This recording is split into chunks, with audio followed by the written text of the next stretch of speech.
बालकृष्ण लाल की गोवर्धन नाथ की जय। नमः पार्वती पते हर हर महादेव हर। तृतीय स्कंद में वराह अवतार की कथा आई। आज तृतीय स्कंद में कपिल मुनिना प्रागट्यनी कथा छे। गुजरात में बे एवी विभूति थई, आखा विश्वनी सामे गर्वथी माथुं ऊंचुं करीने कही शकाय के आवी विभूति विश्वना कोई भूखंड में थई नथी। एक तो सांख्य शास्त्रना रचयिता कपिल मुनि अने एमने आपेलो माता देवहूतिने उपदेश, जेने कपिल गीता कहेवाय।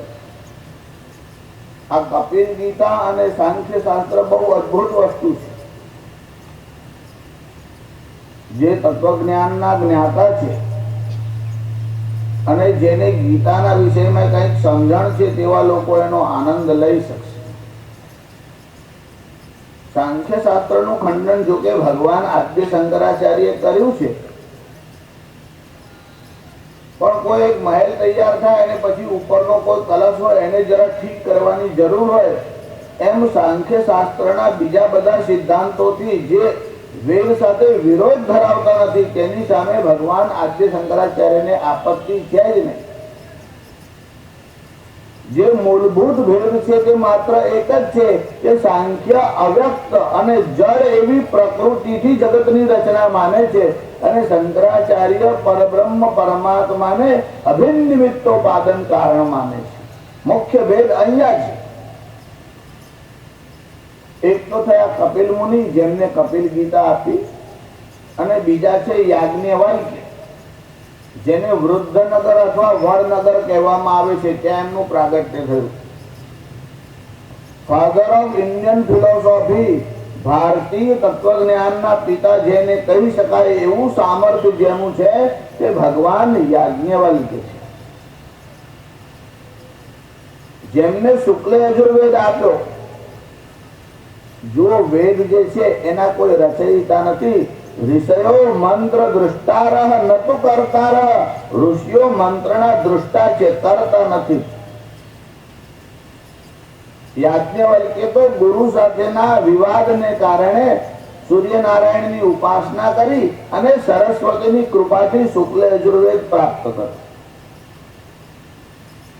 बधा इतिहास बधा चरित्र आम पण सत्य होता नथी। आमे आ चतुर्थ स्कंदमां पण बधा बहु चरित्र आवशे।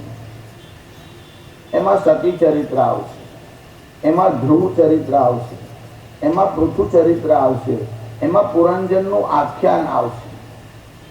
बधा चरित्रोने क्यां न्याय आपी शके? पण एमां आरंभमां ज्यारे चतुर्थ स्कंदनो आरंभ कर्यो त्यारे दत्त गुरुनी कथा आई। અત્રિ નામના ઋષિ હતા, તેમનો અનસુયા સાથે વિવાહ થયો અને અત્રિ અને અનસુયાથી દત્ત, દુર્વાસા અને ચંદ્ર આ ત્રણનો પ્રાદુર્ભાવ થયો। દત્તાત્રેય જે અવધૂત છે, અવધૂત એટલે જેને પોતાના શરીરનું પણ બહુ ધ્યાન નથી। કલિયુગના જીવો શરીરનું બહુ ધ્યાન રાખે। अवधूत लोको शरीरनु बिल्कुल ध्यान नहीं रखे, ए बीजो अतिरेक, ए सिद्ध योगी छे। आगळ एकादश स्कंदमां दत्तात्रेयना 24 गुरुओनी कथा आवशे, त्यारे तमने वળી कहीश। पछी सती चरित्र छे। आ सती चरित्र એટલે भगवान शंकरनो सती साथे विवाह थयो। जो पृथ्वी में सौथी पहलो विवाह भगवान शंकर नो थयो छे, एनु कारण आखा जगतना माता अने पिता पार्वती अने शंकर छे। जगत पितरौ वंदे पार्वती परमेश्वरौ। पार्वती अने परमेश्वर कहता भगवान शिव ए आ जगतना माता पिता छे।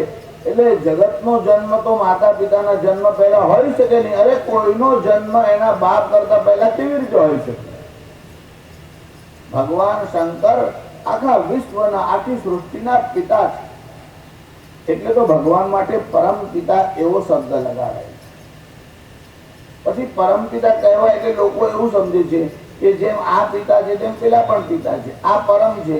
જો એવા સ્થૂળ અર્થમાં ને જે સંતતિ હોય તે ઘણા પ્રકારની હોય. એક ઔરસ સંતતિ હોય. ઔરસ સંતતિ એટલે પિતાના જ રજવીર્યમાંથી બાળકનો જન્મ થાય છે. માતા અને પિતા એમાં જેની આપણી પોતાની સંતતિ હોય તો એને ઔરસ સંતતિ કહેવાય, અને જેને પોતાની સંતતિ ન હોય અને બીજા કોઈના પુત્રને લઈ આવે એને દત્તક પુત્ર કહેવામાં. ભગવાન શંકરનો પહેલા સતી સાથે વિવાહ થયો. આ સતી દક્ષ પ્રજાપતિ છે ને તેમના પુત્રી હતા. આ દક્ષ પ્રજાપતિને એકવાર દેવતાઓના અધિપતિ પદ ઉપર નિયુક્ત કરવામાં આવે. માણસને પદ મળે એટલે મદ આવે એવો માણસનો સ્વભાવ છે. તુલસીદાસજી એવું લખે છે, અસકો જન્મા જગમાહી પ્રભુતા પાઈ જાય મદ નાહી. આવો જગતમાં કોણ જન્મ્યો છે કે પ્રભુતા મળે અને મદ ન આવે? એમાં દક્ષ પ્રજાપતિને દેવતાઓનો અધિપતિ બનાવ્યો. પછી દક્ષ પ્રજાપતિના મનમાં થોડો અહંકાર આવ્યો. એકવાર બધા દેવતાઓની સભા મળી. ભગવાન શંકર એમાં બેઠા હતા. હવે દક્ષ પ્રજાપતિનું ત્યાં આગમન થયું. દક્ષ પ્રજાપતિને જોઈ અને બધા દેવતાઓ ઉભા થયા. ભગવાન શંકર ઉભા ન થયા, સ્વાભાવિક છે. દક્ષ પ્રજાપતિના મનમાં થયું, હું એનો સસરો એટલે બાપના સમાન કહેવાઉં, અને તેમાંય પાછો દેવતાઓનો અધિપતિ. આ બધા દેવતાઓ મને જોઈને ઉભા થાય છે અને આ સ્મશાનમાં પડી રહેવા વાળો, ભસ્મ લગાડવા વાળો, ખોપરીઓની માળા પહેરવા વાળો મરકટ લોચન, બહુ કઠોર શબ્દ વાપરે. આ ભગવાન શંકર કેવા છે? એને પોતાની કન્યા આપી છે, એટલે સંબંધમાં ભગવાન શંકર અને દક્ષ પ્રજાપતિ એ સસરા અને જમાઈ થાય. જમાઈને એવું કહેવાય, વાંદરા જેવો છે એવું કહેવાય. મરકટ લોચન શબ્દનો અર્થ શું થાય? વાંદરા જેવી આંખો વાળો. વિરૂપાક્ષ, ભગવાન શંકર વિરૂપાક્ષ છે, 3 નેત્ર છે. જો કે 3 નેત્ર એટલે તમે ટીવીમાં જોવો છો એવા નહીં. એ તો બધું તમને સગુણ સાકારનું રૂપ સમજાવવા માટે એવું કરવામાં આવે. સ્થૂળ અર્થમાં એવું બરાબર છે. સૂર્ય, ચંદ્ર અને અગ્નિ એ 3 ભગવાન શંકરના નેત્ર છે. આ વિરૂપાક્ષ છે એટલે દક્ષ પ્રજાપતિ કહે છે, અરે આ ભગવાન શંકર કેવા છે? મરકટ લોચન, વાંદરાની જેવડ આંખો વાળા છે. જમાઈ તો કાળીઓ હોય ને તો રિસ્પેક્ટથી બોલાવે. શું કહેવાય? કાળીઓ છે, ત્યાં છે પણ આમ હસમુખ હશે. હવે એમનું બહુ છે. સ્તુતિ ના કરે તો ચાલે પણ અપશબ્દ તો ન જ બોલે. આ દક્ષ પ્રજાપતિ ભગવાન શંકર માટે પણ અપશબ્દ બોલ્યા. એટલું જ નહીં, દક્ષ પ્રજાપતિના મનમાં થયું, આ મારું અપમાન કરે છે, મારો અનાદર કરે છે, મને જોઈને ઊભા થતા નથી, હું પણ એમના અપમાનનો બદલો લઈશ. રિવેન્જની ભાવના આવે, બદલાની ભાવના આવે એટલે ઊંઘ અને શાંતિ હરાઈ જાય. તમારા મનમાં જ્યાં સુધી બદલાની ભાવના હોય અને જ્યાં સુધી એ મોકો ન મળે, બદલો ન લો, ત્યાં સુધી તમને ચેન પડતું નથી. તમારું મન અસ્વસ્થ રહે છે, બેચેન થાય. દક્ષ પ્રજાપતિ મોકો શોધવા લાગ્યો. ક્યારે મોકો મળે? ભગવાન શંકરથી વેર લઉં. સારું, મોકો મળે કે ના મળે એના કરતા આપણે જ મોકો ઉભો કરીએ એવો વિચાર કર્યો અને દક્ષ પ્રજાપતિએ યજ્ઞનું આયોજન કર્યું. બહુ વિશાળ યજ્ઞનું આયોજન કર્યું. બધાને નિમંત્રણ આપ્યું, કેવળ ભગવાન શંકરને નિમંત્રણ ન આપ્યું. ભગવાન શંકર સતીની સાથે હિમાલયના ઉપર આમ બેઠા હતા. દક્ષ પ્રજાપતિનો યજ્ઞ આરંભ થવાનો હતો. બધા જ દેવી દેવતાઓ દક્ષ પ્રજાપતિના યજ્ઞમાં જવા માટે તૈયાર થયા હતા. બધાના મનમાં બહુ હર્ષ અને ઉત્સાહ. આજકાલ તમે વિમાનમાં ફરો છો એવું ન સમજશો. દેવતાઓ પાસે પણ વિમાન છે. દેવતાઓ પાસે જે વિમાન છે તે વિશિષ્ટ પ્રકારના છે. આગળ ભાગવતજીના 10મા સ્કંદમાં વર્ણન આવશે કે સૌભ નામનો રાજા હતો, એની પાસે જે વિમાન હતું એ એવું ડેવલપ થયેલું હતું કે આજ સુધી એવા પ્રકારના વિમાન બન્યા નથી, પ્રયત્ન શરૂ થયા છે. આ સૌભનું વિમાન કેવું છે? ક્વચિત ભૌમૌ, ક્યારેક ભૂમિ ઉપર ચાલે, ક્વચિત વ્યોમની, ક્યારે આકાશમાં ચાલે, ગિરિ શૃંગે એટલે પર્વતની હારમાળાઓમાં પણ ચાલે, અને જલે ક્વચિત, ક્યારેક તો જળમાં મહાસાગરમાં પણ લઈ શકાય. ત્યારે ભૂમિમાં, અંતરિક્ષમાં, ગિરિના પર્વતોની હારમાળામાં અને જળમાં ચાલી શકે, આ બધી જ ઠેકાણે ચાલે એવા વિમાન હજુ થયા નથી. એવા વિમાન ત્યારે હતા. પુષ્પક વિમાનની વિશેષતા તો બહુ છે. આપણે ત્યાં ભરદ્વાજ નામના મુનિ છે, તેમને આખું વિમાન શાસ્ત્ર લખ્યું. હમણાં તો ખાલી તમને નામ જ કહું છું, વિમાન શાસ્ત્ર બોલતા ક્યાં બેસું, ભાગવત કહેવાનો સમય ઓછો પડે, પછી પાછી એમાં નવું ક્યાં ઉમેરો કર્યું. પણ આ ભગવાન શંકર કૈલાસ ઉપર બેઠા હતા, સતી એમની સાથે બેઠા હતા, અને દેવતાઓ દક્ષ પ્રજાપતિના યજ્ઞમાં જતા હતા, એટલે દેવતાઓના વિમાન આમ આકાશ માર્ગથી જતા હતા.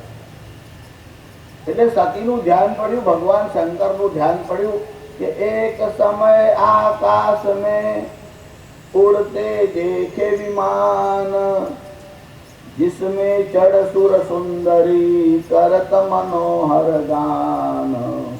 દેવતાઓની સ્ત્રીઓ એમાં બેસી અને સુંદર ગાન કરતી હતી. એ યજ્ઞ કેવો હતો? બહુ વિશાળ. મંડપ વિતાન તનવાएंगे, कदली के स्तंभ रचाएंगे, फिर ध्वजा पताका तोरण आदि सर्वत्र सजाए जाएंगे. એમાં કદલીના સ્તંભ લગાડવામાં આવશે. ધ્વજા અને પતાકાઓ મકાન ઉપર જે શોભા માટે લગાડાય તેને કહેવાય પતાકા, અને મંદિર ઉપર જેને લગાડો તેને કહેવાય ધ્વજ. ત્યાં ધ્વજા પણ હશે, પતાકા પણ હશે, તોરણ પણ લગાડવામાં આવશે. એ યજ્ઞ એવો સરસ હતો. અને જ્યારે દેવતાઓ જવા લાગ્યા ત્યારે સતીના મનમાં ઉત્કંઠા થઈ કે આ કોણ હશે, ક્યાં જતા હશે. એટલે ભગવાન શંકરને પૂછ્યું કે એ વિમાન કહા જાત હૈ, કહીએ કૃપા નિધાન. હે કરુણાના મહાસાગર, આ વિમાનો સવાર સવારમાં દેખાય છે, આ બધા ક્યાં જાય છે, ક્યાં જતા હશે? ત્યારે ભગવાન શંકરે બહુ સરસ ઉત્તર આપ્યો. ભગવાન શંકર કહે છે, અરે पंकजाक्षी तेरे पितु ने एक यज्ञ रचा है अति सुंदर, सम्मिलित उसी में होने को यह जाते है सारे सुरवर. તારા પિતાએ એક યજ્ઞનું આયોજન કર્યું, અને યજ્ઞમાં ભાગ લેવાના માટે દેવતાઓની સ્ત્રીઓ બધા ત્યાં જઈ રહ્યા છે. જો ભગવાન શંકર જ્યારે પાર્વતી સાથે વાત કરે છે ત્યારે કેવી સરળતાથી કરે છે, અને સંબોધન કેવું કરે છે? અય પંકજાક્ષી, હે કમળ જેવા નેત્રો વાળા. તમારે પણ ઘરવાળાની જોડે વાત કરો ત્યારે આમ કેવું? મીનાક્ષી એટલે માછલી જેવી આંખો વાળી, અને પંકજાક્ષી એટલે કમળ જેવા આંખો વાળા. ભલે કોળા જેવા હોય, લીંબુના જેવા હોય, પણ તમારે આવું કેવું? પંકજાક્ષી એટલે કમળ જેવા નેત્રો વાળા. ભગવાન જેવા ભગવાન આવું સંબોધન કરતા હોય તો પછી જીવો એ તો સારી રીતે બોલવું જોઈએ કે નહીં? કલિયુગમાં લોકો કાળજી બહુ ઓછી રાખે. હા, ઘરવાળાની ગામમાં કાળજી રાખે, સાહેબની રાખે, પણ ઘરવાળાની કાળજી ના રાખે.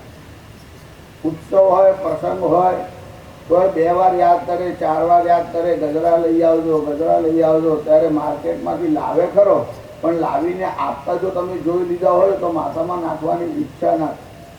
આમ લાવીને આપે, લો, જાણે ઉપકાર કરતો હોય ને એવી રીતે આમ આપે. ભગવાન જેવા ભગવાન વનવાસમાં ગયા તો પોતાના હાથથી ફૂલ છૂટી લાવ્યા. જો રામજીનો ગૃહસ્થાશ્રમ કેવો દિવ્ય છે.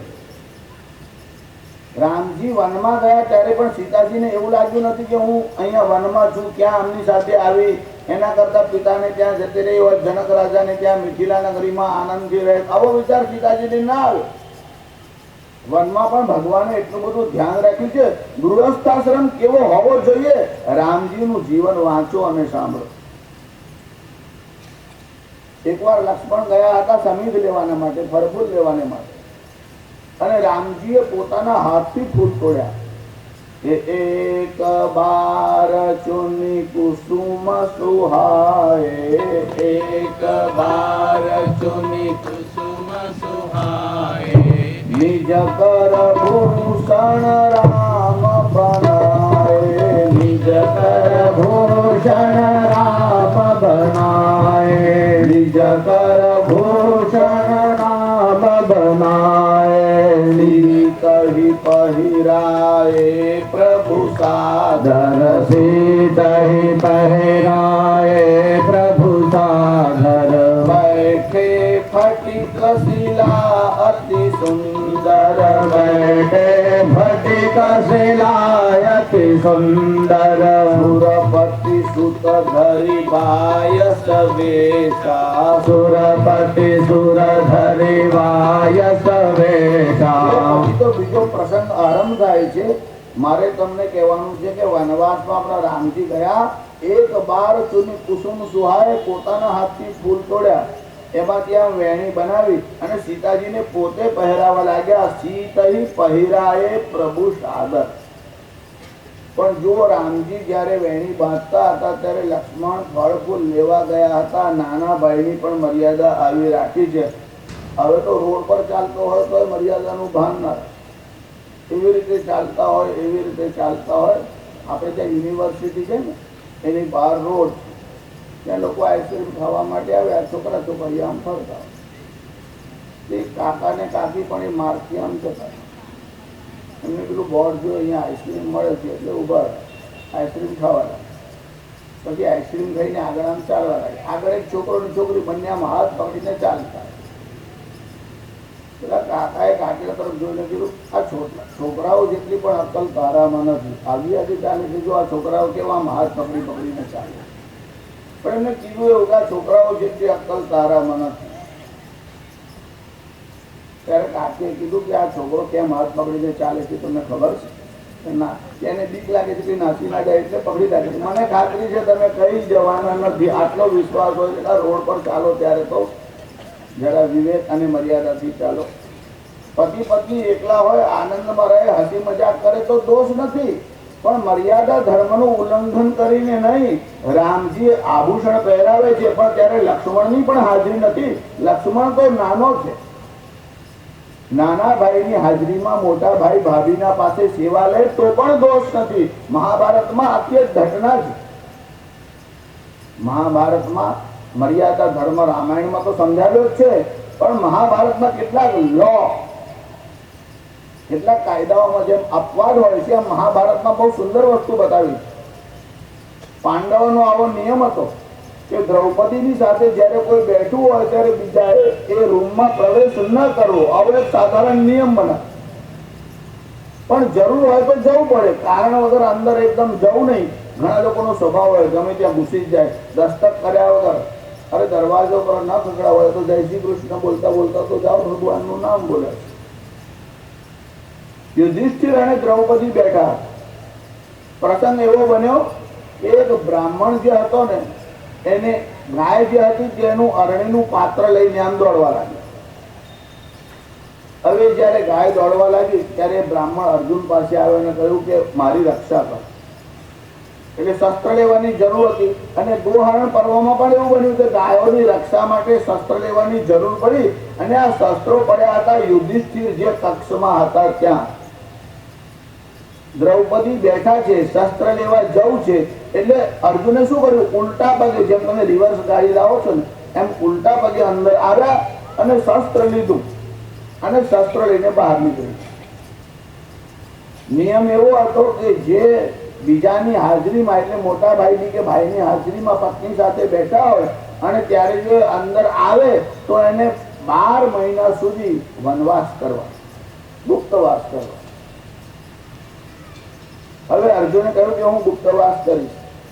યુધિષ્ઠિરે ના પાડી. યુધિષ્ઠિરે કીધું તું નાનો છે, મોટો ભાઈ અને ભાભી તો માતા સમાન છે, એમની હાજરીમાં આવવામાં કઈ દોષ થતો નથી. મર્યાદા ખરી, પણ મોટા ભાઈ અને ભાભી હોય અને તમે અંદર પગે લાગવા જાઓ તો એને દોષ કહેવાય નહીં. અને બીજી વાત, કે એક આપદ ધર્મ હતો કે પેલા બ્રાહ્મણની ગાયની રક્ષા કરવા માટે શસ્ત્ર લેવાના હતા અને શસ્ત્ર મારા રૂમમાં પડ્યા હતા, માટે તારે આવવું જ પડે. તું કારણસર આવ્યો છે અને મોટા ભાઈના કક્ષમાં આવ્યો છે, માટે દોષ નથી, એટલે તું વનમાં નહીં જાય તો ચાલશે. પણ આ બધા તો વચનના બહુ પાકા, એટલે કીધું કે ના, આપણે એકવાર નિયમ કર્યો એટલે મારે જવું જોઈએ. જો કે જે લોકો સત્યવ્રત પાડે છે એને અંત તો ગતવા તો લાભ જ થાય છે. અને પરિણામ એવું થયું કે અર્જુન ઇન્દ્રકીલ પર્વત ઉપર ગયો, ત્યાં તપશ્ચર્યા કરી અને ભગવાન શંકરને પ્રસન્ન કરી અને પાછું પતાસ્ત્ર લાવ્યો. પ્રાયશ્ચિત કરવાનો દોષ તો એટલો મોટો હતો જ નહીં, પણ પ્રાયશ્ચિતથી નુકસાન તો ન થયું, પણ લાભ બહુ મોટો થયો અને તે એટલે પાછું પતાસ્ત્ર લઈને આવ્યો. પાછું પતાસ્ત્ર એટલે તમને શું કહું, વિશ્વમાં જે મોટામાં મોટા આજે ન્યુક્લિયસ બોમ્બ બને છે ને એના કરતા પણ વધારે શક્તિશાળી આ પાશુપતાસ્ત્ર છે. ભગવાન શંકરનું જે શસ્ત્ર છે એનું નામ પાશુપતાસ્ત્ર, અને તે અર્જુનને પ્રાપ્ત થયું. તાત્પર્ય એવું કે શાસ્ત્રના નિયમનું પાલન કરો તો ક્યારેય નુકસાન થતું જ નથી. અહીં ભાગવતજીમાં પણ એવી કથા આવી કે સતી જે છે એના પિતા દક્ષ પ્રજાપતિએ દ્વેષ રાખ્યો. સતીએ પૂછ્યું કે આ બધા ક્યાં જાય છે? ભગવાન શંકરે કહ્યું આ બધા દક્ષ પ્રજાપતિને ત્યાં યજ્ઞ છે એમાં હાજરી આપવાને માટે જાય. પિતાને ત્યાં ઉત્સવ છે એવી ખબર પડી એટલે સતીના મનમાં બહુ હર્ષ થયો. ભગવાન શંકરને કીધું મારી એવી ઈચ્છા છે હું પણ પિતાને ત્યાં જાઉં. પિતાને ઘેરે પ્રસંગ હોય એટલે જવાની ઈચ્છા થાય. એટલે સતીના મનમાં પણ એવો ભાવ થયો અને ભગવાન શંકરને સંબોધન કરીને કહેવા લાગ્યા, હે ત્રંબક, હે પશુપતિ. હે ત્રંબક એટલે 3 નેત્રો વાળા, પશુપતિ પશુઓના અધિપતિ, ભૂતેશ ભૂત માત્રના સ્વામી. મારે પિતાને ઘેર જવાની ઈચ્છા છે. આજ્ઞા દેવ મહેશ, હે મહાન ઈશ, મને આજ્ઞા આપો, હું પિતાને ત્યાં યજ્ઞમાં જાઉં. ભગવાન શંકરે સતીને કહ્યું પિતાને ઘેર પ્રસંગ હોય અને જવાની ઈચ્છા કરો તો ખોટી વાત નથી. એટલું જ નહીં, આટલા ઘેર નિમંત્રણ વગર તમને જવાની છૂટ છે. બાકી તો તમે આમ ખભા ચડાવો, નાક મરડો, મને નિમંત્રણ પત્રિકા આવી નથી, હું નહીં જાઉં. પણ આટલી ઠેકાણે નિમંત્રણ વગર જવાની તમને છૂટ છે. યદ્યપિ પિતુ મિતુ ગુરુ કે ઘર, જાને મેં કછું અપમાન નહીં. પિતાને ઘેર, મિત્રને ઘેર, માતાને ઘેર આગ્રહ કે નિમંત્રણની જરૂર ના હોય. યદ્યપિ પિતુ મિતુ એટલે પિતા, મિત્ર અને ગુરુ, આટલા ઘેર નિમંત્રણની રાહ જોવાની નહીં, તમારે પહોંચી જવાનું. પર જહાં બૈર આપસ મેં હો વહાં જાને મેં કલ્યાણ નહીં. પણ જો તમારા મનમાં વૈરભાવ નિર્માણ થાય અને તમે જાઓ તો તમારું કલ્યાણ ન થાય. પિતા, માતા અને ગુરુથી વૈરભાવ રખાય નહીં. એનું કારણ પિતા, માતા અને ગુરુ તાડન કરે પણ વેર રાખી શકતા નથી.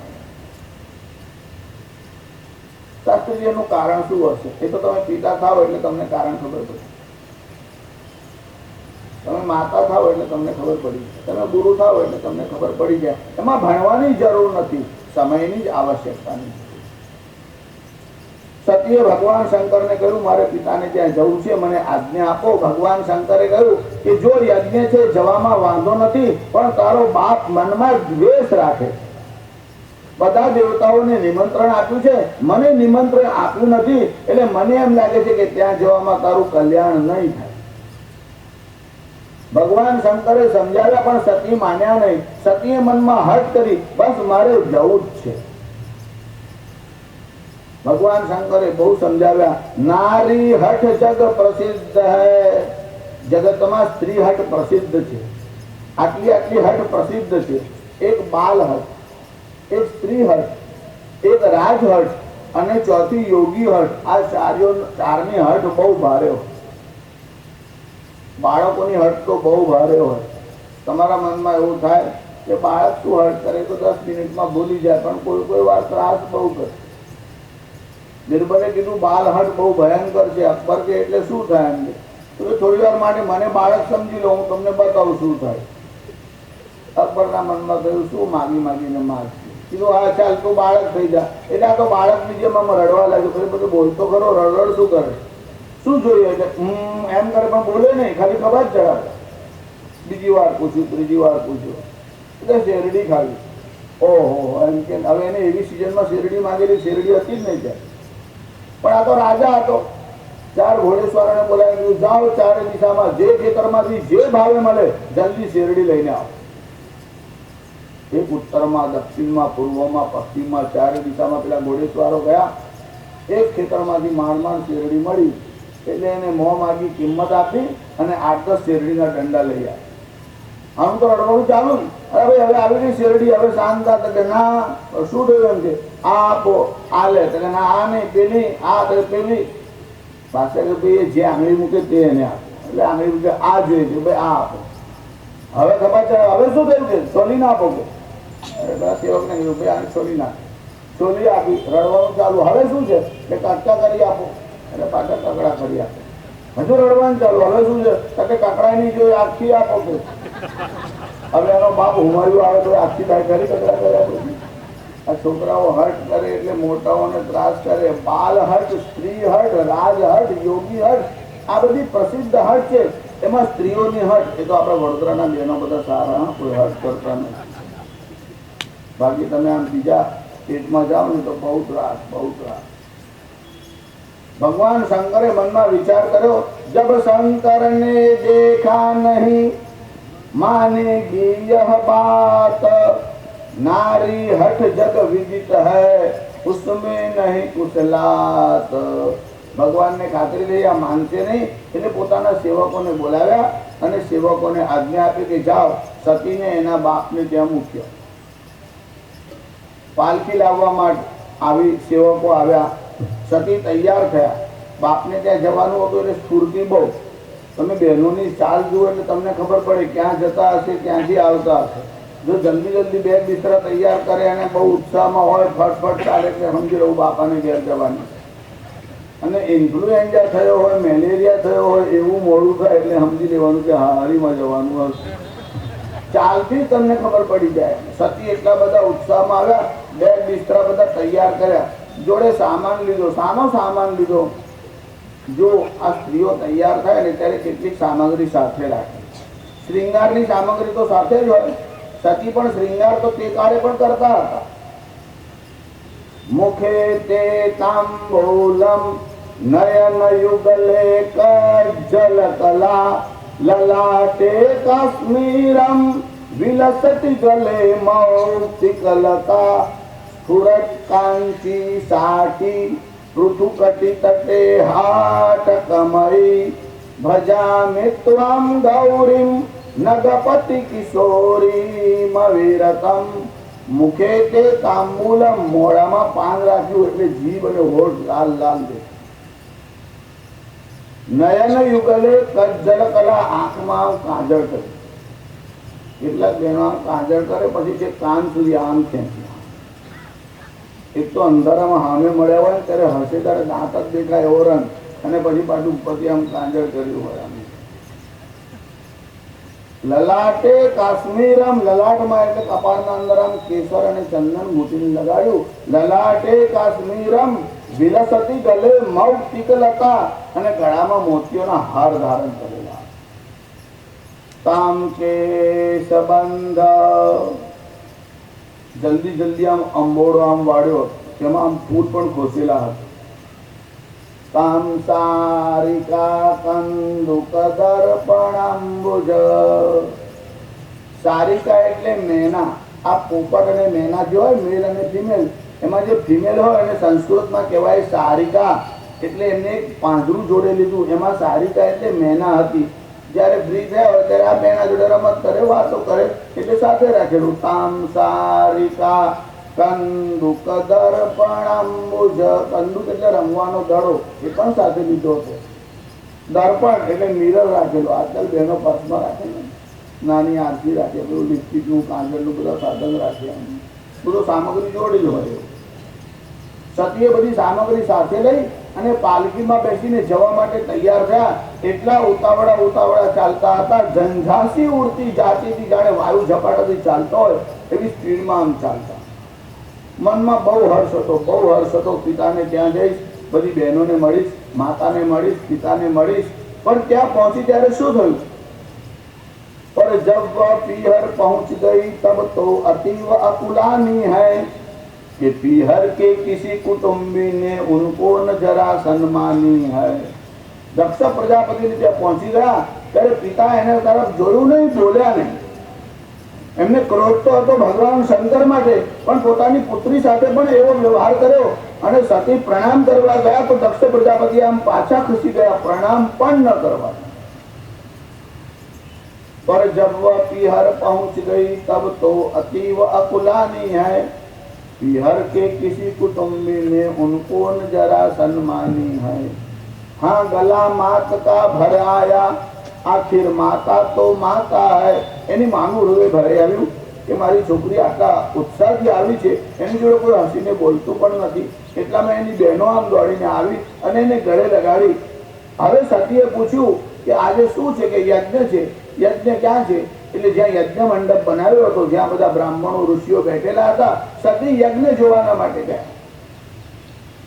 સતી જ્યારે યજ્ઞ તરફ ગયા, યજ્ઞના કેટલાક નિયમો છે. હવે આજકાલ તો લોકો એવું સમજે છે કે ધુમાડો થાય એનું નામ યજ્ઞ, અને એક ધૂમ્રવર્ધન પરિવાર જ ચાલે છે. સુગંધની ભૂસું લઈને નાખવાનું, જેવું આવડે એવું બોલવાનું, બ્રાહ્મણની પણ જરૂર નહીં, પીળા કપડા પહેરી બેસી જવાનું, ખાલી ભૂભુર્વ સ્વાહા. ભરની ખબર નહીં, મને ખબર નહીં, ભરગો દિવસ એટલે બદલે મરગો દિવસ છે શ્રીમય, આવું બોલતા હોય. ધુમાડો થાય એનું નામ યજ્ઞ નથી. હવે યજ્ઞની બધી પરિપાટી હમણાં ત્યાં સમજાવતો હતો.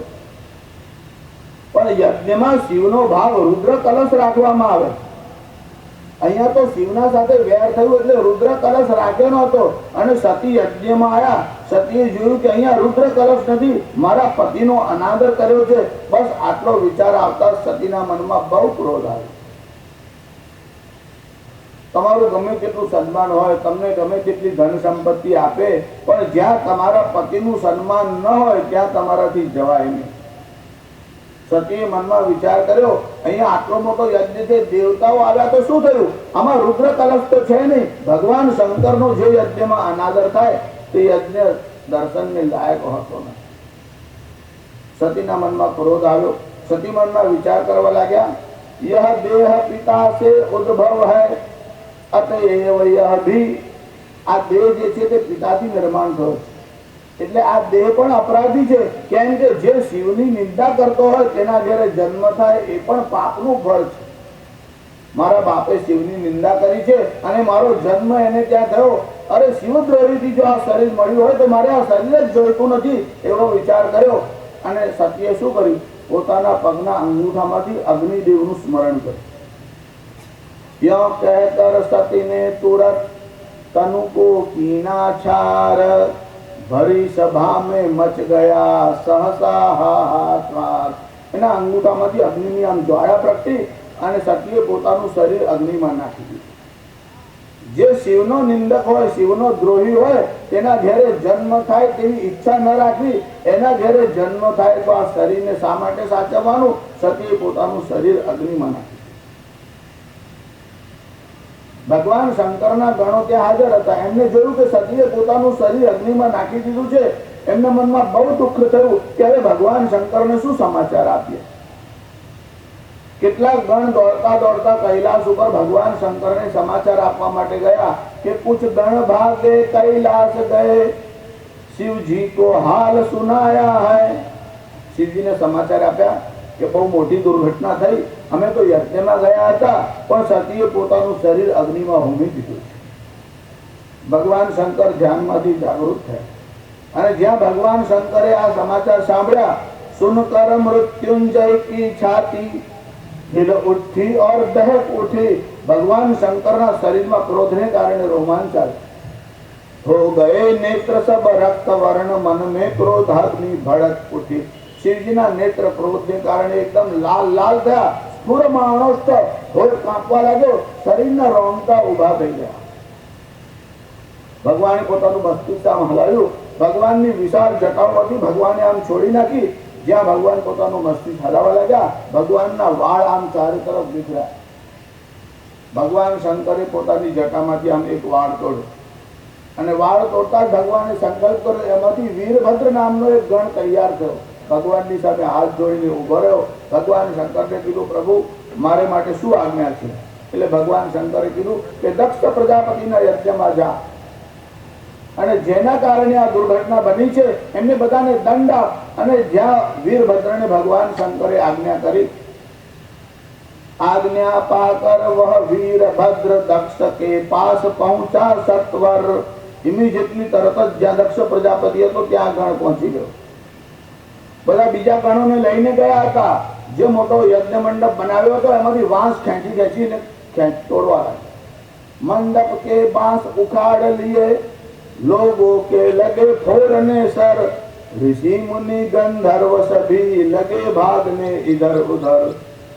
બધા આમ તેમ દોડધામ કરવા લાગ્યા. જે કોઈ હાથમાં આવે બધાને વાંસ ખેંચી ખેંચીને મારવા લાગ્યા. ભગવાન શંકરના ગણોએ ત્યાં આગળ એવો તાંડવ મચાવ્યું કે દેવતાઓ પણ ભયને કારણે ભાગવા લાગ્યા. એટલામાં ભગવાન શંકર ત્યાં આવ્યા, દક્ષ પ્રજાપતિને પકડ્યો. દક્ષ પ્રજાપતિના મનમાં બહુ અહંકાર થયો કે હું દેવતાઓના અધિપતિ છું. ભગવાન શંકરથી બદલો લેવાની ઈચ્છા રાખી. ભગવાન શંકર સાથે વેરભાવ રાખ્યો.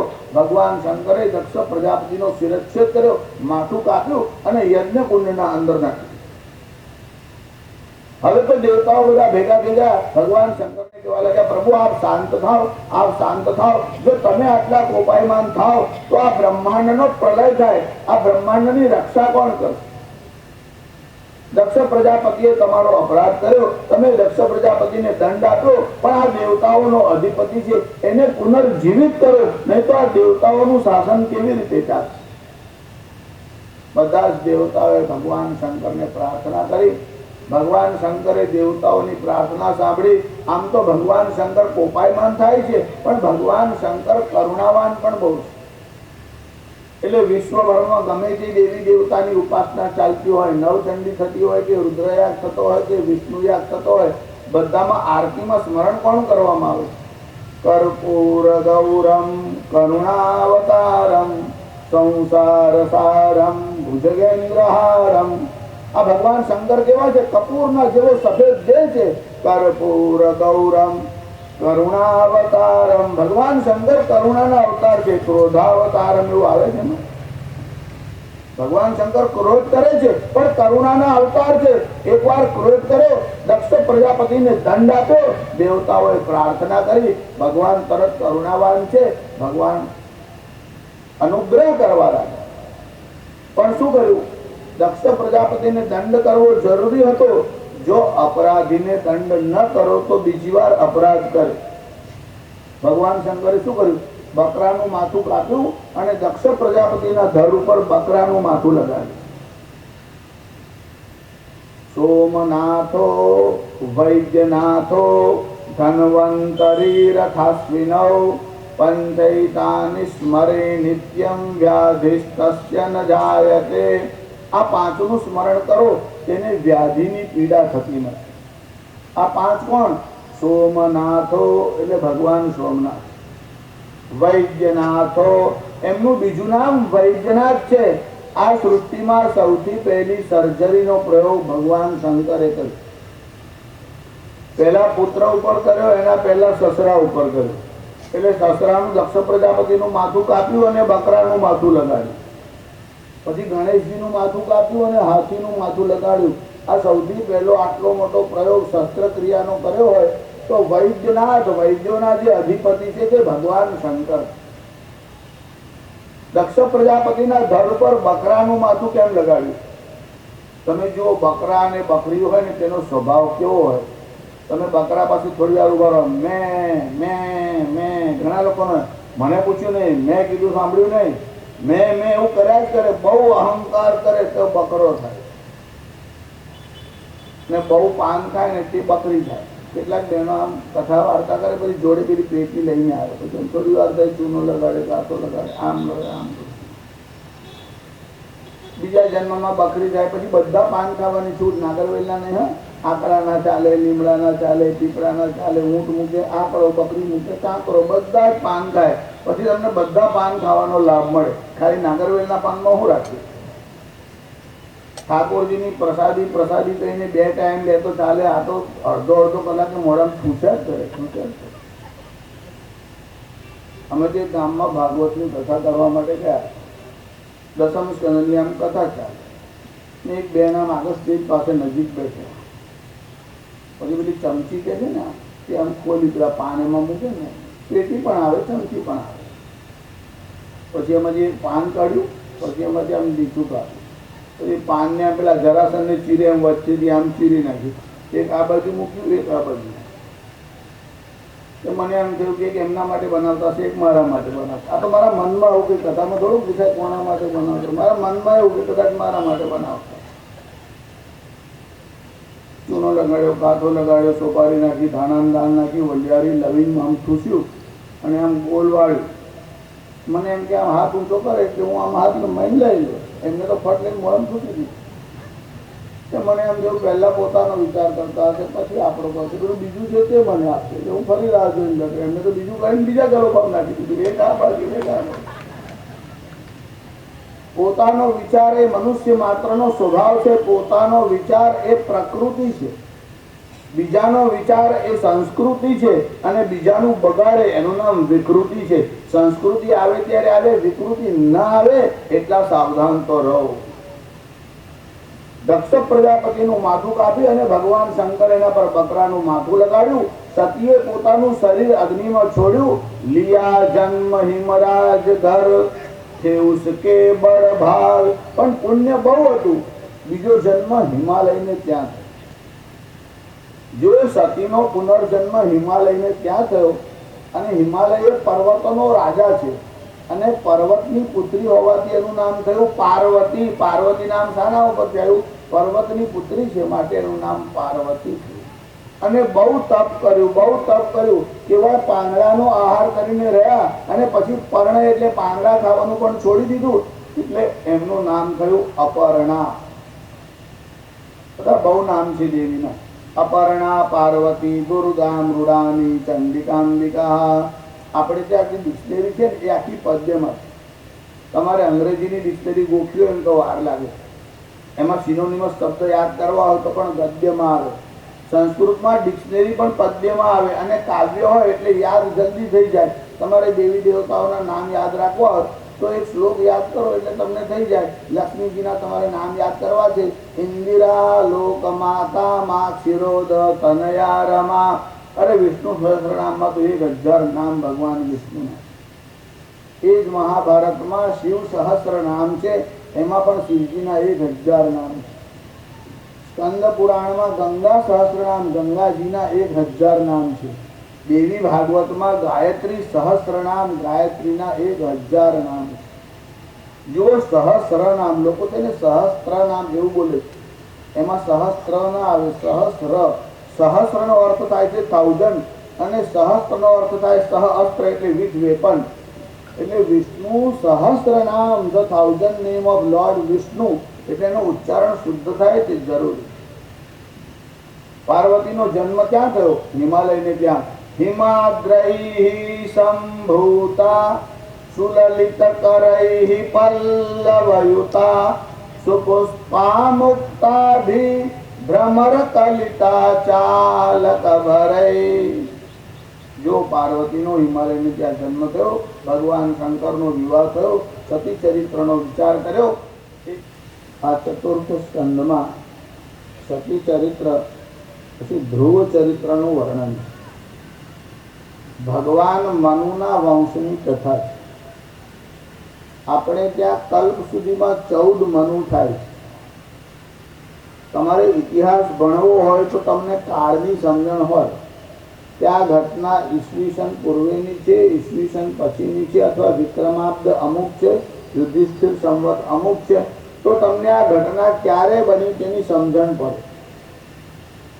પણ જે મોટી મોટી ઘટનાઓ છે કે જેમાં બહુ મોટો કાળ વ્યતીત થયો હોય, એમાં તમારા આ સન કોઈ ચાલતા નથી.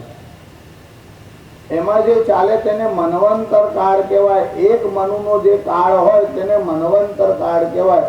એવા 14 મનુ થાય, એમાંથી 7મા મનુ અત્યારે ચાલે છે, એનું નામ છે વૈવસ્વત. વિવસ્વાન એ વૈવસ્વત છે, અને તેમનો સંજ્ઞા સાથે વિવાહ છે. તે સૂર્યના પુત્ર છે, શ્રાદ્ધદેવ મનુ. આગળ અષ્ટમ સ્કંદમાં પણ મનુઓનો પરિચય આવશે.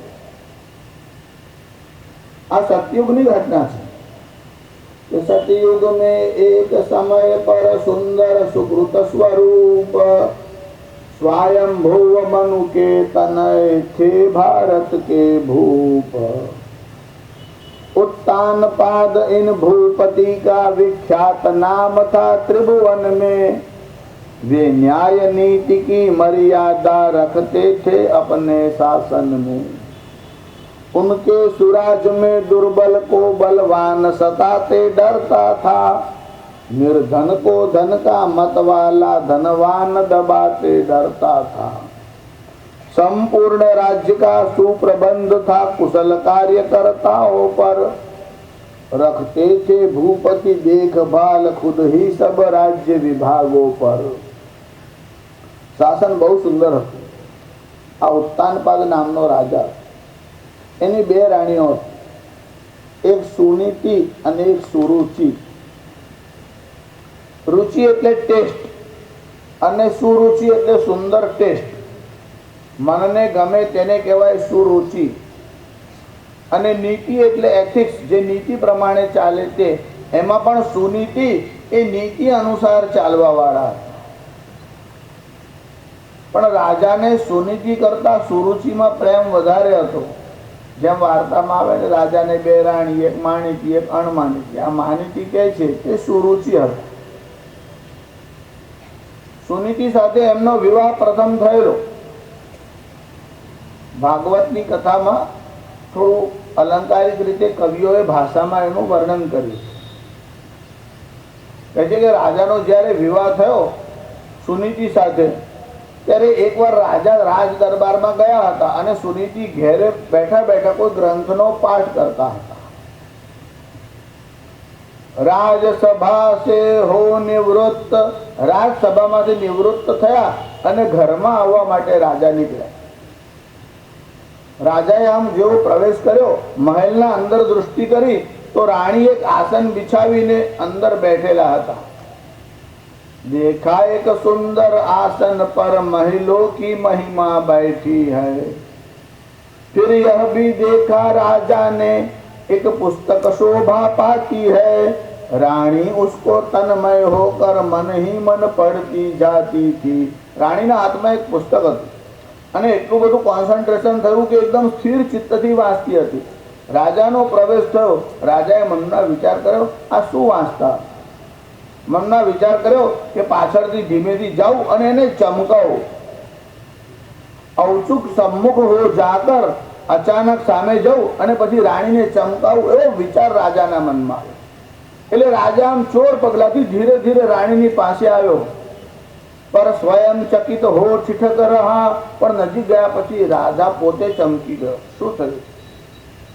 रानी के नीरज नयनों में कुछ नीर छल छला आया है। રાણી પુસ્તક વાંચતા હતા પણ એની આંખ એકદમ ભરાઈ આવી। પુસ્તક વાંચતા વાંચતા રડવા લાગ્યા। રાણીની આંખમાં આંસુ જોયા એટલે રાજાને આશ્ચર્ય થયું કે શું કારણ હશે? આપણા ઘરમાં, આપણા રાજમહેલમાં કોઈ વસ્તુની કમી નથી। આ રાણીના મનમાં શું વિચાર આવ્યો? એની આંખમાં આંસુ કેમ આવ્યા? એટલે રાજાએ રાણીને પૂછ્યું, क्या रानी क्या बात है? क्या है तुम्हें मलाल? તમને કઈ વાતનું દુઃખ છે? એવું જ્યાં રાજા બોલ્યો ત્યારે તો રાણીને ખબર પડી કે રાજા અહીંયા ઊભા છે। ત્યાં સુધી તો રાણીને ખબર જ નહોતી। ઉઠી ભામિની ચૌક કર पति को किया प्रणाम। बोली हे मेरे हृदय, हे मेरे सुख धाम। क्या बतलाऊं क्या इच्छा थी, किस धुन में रोए जाती थी। खबर नहीं मारा मन में शू विचार आव्यो। ज्यां राजाए आटલું પૂછ્યું કે શું થયું ત્યારે એમને ખબર પડી કે પતિની હાજરી છે એટલે એકદમ ચોંકીને ઊભા થયા કે ઉઠી ભામિની ચૌક કર પતિ को किया प्रणाम। તમે પણ ઘરવાળા બહારથી આવે એટલે આમ પગે તો લાગતા હશો ને, બધા આરતી ઉતારતા હશો, પગે લાગતા હશો। કેટલાક બહેનો પરણીને આવે પછી આવે એટલે સાસુબાને પગે લાગે તો સાસુ પાછા બહુ કુશળ હોય કે મહારાજ પહેલા પગે પડે ને પછી માથે પડે, એના કરતાં પગે ના પડે તો સારું। પગે પડે ત્યાં સુધી આમ વાંધો નહીં। રાજા આવ્યા એટલે મનમાં થયું કે લાવ પ્રણામ કરું। એકદમ ચોંકીને ઉઠ્યા, રાજાને આમ પ્રણામ કરે અને રાજાએ કહ્યું, आश्चर्य दिवाकर प्रस्तुत है फिर भी कमलिनी न खिलती है। સૂર્યનો ઉદય થાય એટલે કમળ ખીલે. એમ રાજાને જોયા પછી રાણીના મનમાં પ્રસન્નતા વધે. રાજા ઊભા છે અને એના મનમાં પ્રસન્નતા ન થઈ, હજુ આંખમાં આંસુ છે, એનું કારણ શું? રાજાએ પૂછ્યું, દેવી તમારા દુઃખનું કારણ તો કહો. તમને આ ઘરમાં આ મહેલમાં કઈ વાતનું દુઃખ છે, કષ્ટ છે? રાણીએ કીધું કે દરેક વસ્તુનું સુખ છે, એક જ વસ્તુની મારી પાસે કમી છે. અને હમણાં પુસ્તકમાં વાંચતી હતી. કઈ પુસ્તક વાંચતી હતી? ધર્મશાસ્ત્રની પુસ્તક વાંચતા કે હમણાં મેં આ ધર્મશાસ્ત્રની પુસ્તકમાં એવું વાંચ્યું છે કે जिसके संतान नहीं होती वह होता पुरुष नरकगामी અપુત્રસ્ય ગતિર નાસ્તિ સ્વર્ગો નૈવચ નૈવચ. પુત્ર નથી તેની સદગતિ થાય. સ્વર્ગો નૈવચ નૈવચ, સ્વર્ગ તો નથી જ નથી. ત્યારે મારા મનમાં વિચાર આવ્યો કે બધું સુખ છે, આપણે ત્યાં સંતાન. દેવી જ્યારે ઠાકોરજીની ઈચ્છા થશે ત્યારે થશે. ઈશ્વરની ઈચ્છામાં પોતાની ઈચ્છા ભેળવીને રાખો. પોતાની ઈચ્છાનો બહુ આગ્રહ ન રાખો. કોઈ વાર ભગવાન જે કરે એમાં તમારું કલ્યાણ હોય છે, પણ જીવને એની સમજણ હોતી નથી. છતાં સુનીતિએ બહુ આગ્રહ કર્યો, મારી એક ઈચ્છા છે. રાજાએ મનમાં વિચાર કર્યો, મારા લગ્નને આટલા વર્ષ થયા અને કોઈ દિવસ મારી પાસે કાંઈ માગ્યું જ નથી. બાકી આ લોકો માગ્યા વગર રહે ખરા? આ 4 લોકો તો ખાસ જ માગે. વ્યાજ વીમો ને ઘર ધણી, ચોથી ઘરની નાર, મહિનો પૂરો થાય કે લાવ લાવ ને. વ્યાજ વાળા હોય જપે પહોંચી જ જાય. અરે મહિનો થાય ને આગલે દાડે પહોંચે, વ્યાજ આપી જાય, વ્યાજ આપી જાય. વીમા વાળા પ્રીમિયમ નો ટાઈમ થાય એટલે એડવાન્સ પણ મોકલી આપે તારીખ, આ તારીખ સુધીમાં. વ્યાજ વીમો ને ઘર ધણી એટલે મકાન માલિક ભાડે રહેતો હોય છે. કોઈ ભાડુઆત પણ એવા હોય. હા, મકાન માલિક જ એવા કશું નહીં. એક ભાડુઆત તો રાત્રે 1:30 વાગે ગયો, પેલા મકાન માલિક ને ઉઠાડે. ભાઈ શું થયું? એમ કે કાલે મારથી ભાડું નહીં અપાય. પણ સવારે કેવું તું રાત્રે શું કામ કીધું? મને ઊંઘ નથી આવતી, મને થયું તો શેઠ આમને ઊંઘી જાય, સારું નહીં, એ પણ ચિંતા કરતા એટલે તમને કેવા આવ્યા. એટલે પેલો શાંતિથી ઊંઘી ના જાય એની બાજુ કાળજી કરે. એટલે ભાડુઆત હોય બાકી રાખે. વ્યાજ વીમો ને ઘર ધણી, ચોથી ઘરની નાર અને ચોથી સ્ત્રી. મહિનો પૂરો થાય તો સારું, આમને પણ માંગે, લાવ લાવ ને લાવ. આ 4 તો માંગ્યા જ કરે. પણ રાજાના જીવનમાં એવું થયું, લગ્નને આટલા વર્ષ થયા અને કોઈ દિવસ માગ્યું જ નથી. પહેલી વાર આવું કીધું કે મારી ઈચ્છા છે. રાજા મનમાં બહુ પ્રસન્ન થયો. ચાલો કોઈક વાર તો મોડું બોલ્યું, કંઈક તો કહ્યું, મારે કંઈક જોઈએ છે. રાજાએ કીધું તમારી જે ઈચ્છા હોય તે માગો. ત્યારે આ કહે છે કે ના, પણ પહેલા તમે ખાતરીથી કહો કે હું આપીશ, પછી હું માંગ. પહેલા વચન બાંધી લેવું જોઈએ, તો પાછળથી ફરી જાય તો. એટલે કીધું તમે પહેલા કહો કે તમે મને આપશો. રાજાએ કીધું હા, હું મારા જીવનમાં ક્યારે અસત્ય બોલ્યો છું. સુનીતિને પૂછ્યું, બોલ શું ઈચ્છા છે? સુનીતિએ કીધું, મારી એવી ઈચ્છા છે તમે બીજો વિવાહ કરો.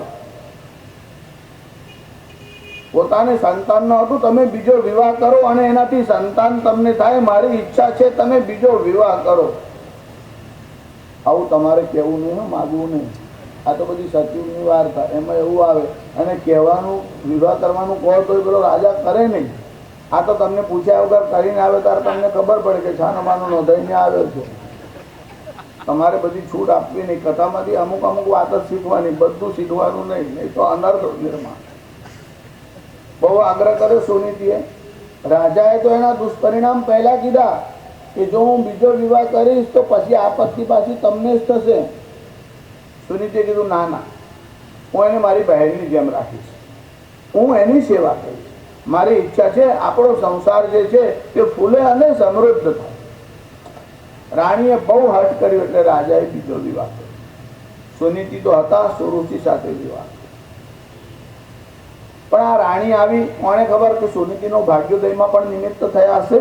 પહેલા આને સંતાન નહોતું, હવે જયારે બીજું લગ્ન કર્યું ત્યારે આ પણ સગર્ભા થયા, સુનીતિ પણ સગર્ભા થયા. બંનેને સારા સમાચાર મળ્યા. બંને રાણીઓના મનમાં બહુ હર્ષ થયો, બહુ હર્ષ થયો. સમય પુત્ર જન્મનો આમ નજીક આવવા લાગ્યો. यद्यपि दोनों जगह उठी बहिया आनंद तरंगों की, पर दोनों जगह दिखाई दी वह जुदी जुदी दो ढंगों की. આનંદ ખુશીના ફુવારા ઉડવા લાગ્યા, પણ બંને ઠેકાણે એની અભિવ્યક્તિ જુદી જુદી થઈ. આ સુનીતિ હતી એ ઋષિ મુનિના આશ્રમમાં જઈને સત્સંગ કરવા લાગ્યા અને પોતાનો બાળક સંસ્કારી અને ઋષિ જેવો થાય એવી ઈચ્છા કરવા લાગ્યા. આ સુરુચિ હતી એને રાજમહેલના ઠાઠ ગમતા હતા. એના મનમાં એમ કે મારો છોકરો ભવિષ્યમાં રાજા થાય, રાજકુમાર જેવો થાય. એટલે આનંદ બંને ઠેકાણે હતો, પણ આનંદની અભિવ્યક્તિ જુદી જુદી હતી. બંને ઠેકાણે પુત્રનો જન્મ થયો, ઉત્સવ મનાવવામાં આવ્યો. પણ રાજાને સુરુચિ પ્રિય હતી, સુનીતિ અપ્રિય હતા. એક દિવસે રાજાને શું થયું, હજુ બાળકનો જન્મ થાય એ પહેલા સુનીતિનો ત્યાગ કર્યો અને સુનીતિ વનમાં જઈને રહ્યા. અહીં બાળકનો જન્મ થયો, બાળક મોટો થવા લાગ્યો. રાજાનો રસ સુરુચિમાં હતો. એનો જે બાળક હતો તેનું નામ ઉત્તમ રાખવામાં આવ્યું. સુનીતિથી જે પુત્ર થયો તેનું નામ ધ્રુવ રાખવામાં. સુનીતિના મનમાં બહુ હર્ષ હતો કે ચાલો બંનેને પુત્ર જન્મ થયો, વળી રાજાને જ્યાં પુત્ર થયો એ તો મારો જ પરિવાર સુખી થયો છે. બાળક થોડો મોટો થયો, એના મનમાં વિચાર આવ્યો કે લાવ એના બાપ પાસે આ બાળક મૂકો. જ્યારે પોતાની સંતતિ પહેલી વાર બાપના હાથમાં જાય ત્યારે બાળકને તો આ ખબર હોતી નથી, પણ બાળકની માતાના મનમાં બહુ હર્ષ. સુનીતિ આ બાળકને તૈયાર કર્યો. હજુ એની અવસ્થા તો 5 વર્ષની માળ હતી. બાળકને આમ શ્રૃંગાર કર્યો. એક તો નાનો બાળક સંસ્કારી હોય અને જો દેખવામાં સુંદર હોય તો તમારું ચિત્ત એમાં ખેંચાય છે. પાડોશીનો છોકરો પણ સુંદર દેખાતો હોય તો તમે હાથમાં ઉપાડીને રમાડો. ધ્રુવજી સંસ્કારી હતા, સુંદર હતા, અવસ્થા નાની હતી. બાળક બહુ નિર્દોષ હતું. એકવાર મનમાં ઈચ્છા થઈ કે લાવ આને પિતાની પાસે મોકલું. અને પ્રસંગ પણ એવો જ બન્યો કે રાજાને ખબર પડી. રાજાએ સેવકને મોકલીને સમાચાર આપ્યા કે જાઓ એ બાળકને રાજમહેલમાં લઈ આવો. જ્યારે રાજમહેલમાં બોલાવે છે એવા સમાચાર મળે ત્યારે સુનીતિએ બાળકને બહુ હર્ષથી તૈયાર કર્યો અને કીધું ધ્રુવજી તું રાજ દરબારમાં જાય. રાજ દરબારમાં બધી બહુ કિંમતી વસ્તુઓ હોય છે. કોઈ વસ્તુ જોઈને લેવાની ઈચ્છા ન કરવી અને રાજાની પાસે કંઈ માગવું નહીં. જો માગવું અને મરવું ક્ષત્રિયોના માટે માગવાની વાત બરાબર છે નહીં. તુલસી કર પર કર કરો, કરતર કર્ણ કરો, જાદિન કરતર કર કરો, તાદિન મરણ કરો. માગવા કરતા મરવું સારું. ક્ષત્રિયોના બાળકોમાં આવી અસ્મિતા હોય છે કે ક્ષત્રિય જે છે બીજાને આપશે, લેવાની ઈચ્છા નહીં રાખે. રાજમહેલમાં ઘણી અદ્ભુત વસ્તુઓ હોય છે, ત્યારે કોઈ વસ્તુની લાલસા ન કરવી, ઈચ્છા ન કરવી. અને કોઈ વાત કહેતું હોય ત્યારે એની વાત કાપીને બોલવું નહીં. વાતનો એક ઢંગ છે. ઘણા લોકો તો ભણવા માટે બેસે ત્યારે પણ ગુરુ બોલતા હોય ને વચ્ચે આ લવરી કર્યા જ કરે. અને કેટલાકને તો સાંભળવા કરતા પ્રશ્ન પૂછે ખરા પણ જવાબ ના સાંભળે, પછી પાછું લવરી ચાલુ જ રાખે. કોઈની વાત કાપીને બોલાય નહીં. વડીલો કે રાજા જ્યારે બોલતા હોય ત્યારે એની વાતમાં સંમતિ આપવી અને સમર્થન આપવું. હાથ જોડી અને વિનયપૂર્વક એમની વાતમાં સંમતિ આપવી. બધા જ સંસ્કાર અને વિવેકથી સંપન્ન આ બાળક હતો. રાજમહેલમાં આવ્યો, રાજાની પાસે આવ્યો. બાળકને પહેલી વાર જોયો, રાજાના મનમાં બહુ હર્ષ થયો. જેવો આમ પાસે આવ્યો, રાજાએ પોતાના હાથ લાંબા કર્યા, બાળકને ઉપાડ્યો અને પોતાની ગોદમાં બેસાડ્યો. ધ્રુવજીના પીઠ ઉપર, માથા ઉપર રાજા આમ હાથ ફેરવતા હતા અને એટલામાં સુરુચિ જે બીજા રાણી હતા એ ત્યાં આવ્યા. એનાથી સહન ન થયું. એને ધ્રુવજીનો આમ હાથ પકડ્યો અને હાથ ખેંચીને કહેવા લાગ્યા, અરે રાજાના ખોળામાં બેસવાનો તારો અધિકાર નથી. તું ઉસ જનની કા જાયા હૈ જિસકો સ્વામી ને ત્યાગા હૈ. તારી માતાનો રાજાએ ત્યાગ કર્યો છે. જેનો જન્મ મારા ઉદરથી થયો હોય તે જ અહીંયા બેસવાને લાયક. ધ્રુવજીનો હાથ ખેંચીને ઉતાર્યો ત્યારે ધ્રુવજીના મનમાં ગુસ્સો આવ્યો. એ તો ક્ષત્રિય બાળક છે એટલે ક્રોધ તો હોય, પણ માતાએ સમજાવીને મોકલ્યો હતો એટલે બહુ સંયમ રાખ્યો, શાંત રહ્યા. રાણીએ બહુ વખાણ કર્યા હતા, આ રાજા બહુ ધાર્મિક છે, આ રાજા બહુ ઉદાર છે, આ રાજા બહુ સંસ્કારી છે. જ્યારે રાજાની હાજરીમાં રાણીએ અનાદર કર્યો ત્યારે ધ્રુવજી ત્યાંથી ઉતર્યા અને જલ્દીથી પોતાની માતાને મળવા માટે આમ દોડવા લાગ્યા. બાળકને આવતા જોતા જ સુનીતિના મનમાં ખાતરી થઈ ગઈ કે આના મનમાં દુઃખ થયું છે, કોઈ દુર્ઘટના બની હશે. જેવો આ બાળક આમ દોડતો દોડતો આવ્યો, સુનીતિએ લઈ અને પોતાના છાતીએ લગાડ્યો અને પૂછ્યું, દીકરા શું થયું? ધ્રુવજીએ કીધું કે શું કહું માં, તું તો બહુ વખાણ કરતી હતી, આ રાજા બહુ ઉત્તમ છે, આ રાજા બહુ સંસ્કારી છે, આ ધર્મનું રાજ્ય છે, ક્યાં ખાત ધર્મ કા રાજ્ય હૈ? અરે ધર્મનું રાજ્ય આવું હોય, જે મને નિમંત્રણ આપીને બોલાવે છે અને પછી ગયા પછી મારું અપમાન કરે છે, જે બુદ્ધિપૂર્વક નિમંત્રણ આપી અને અપમાન કરે એ રાજા હોય કે મંત્રી હોય એ નરકનો અધિકારી છે.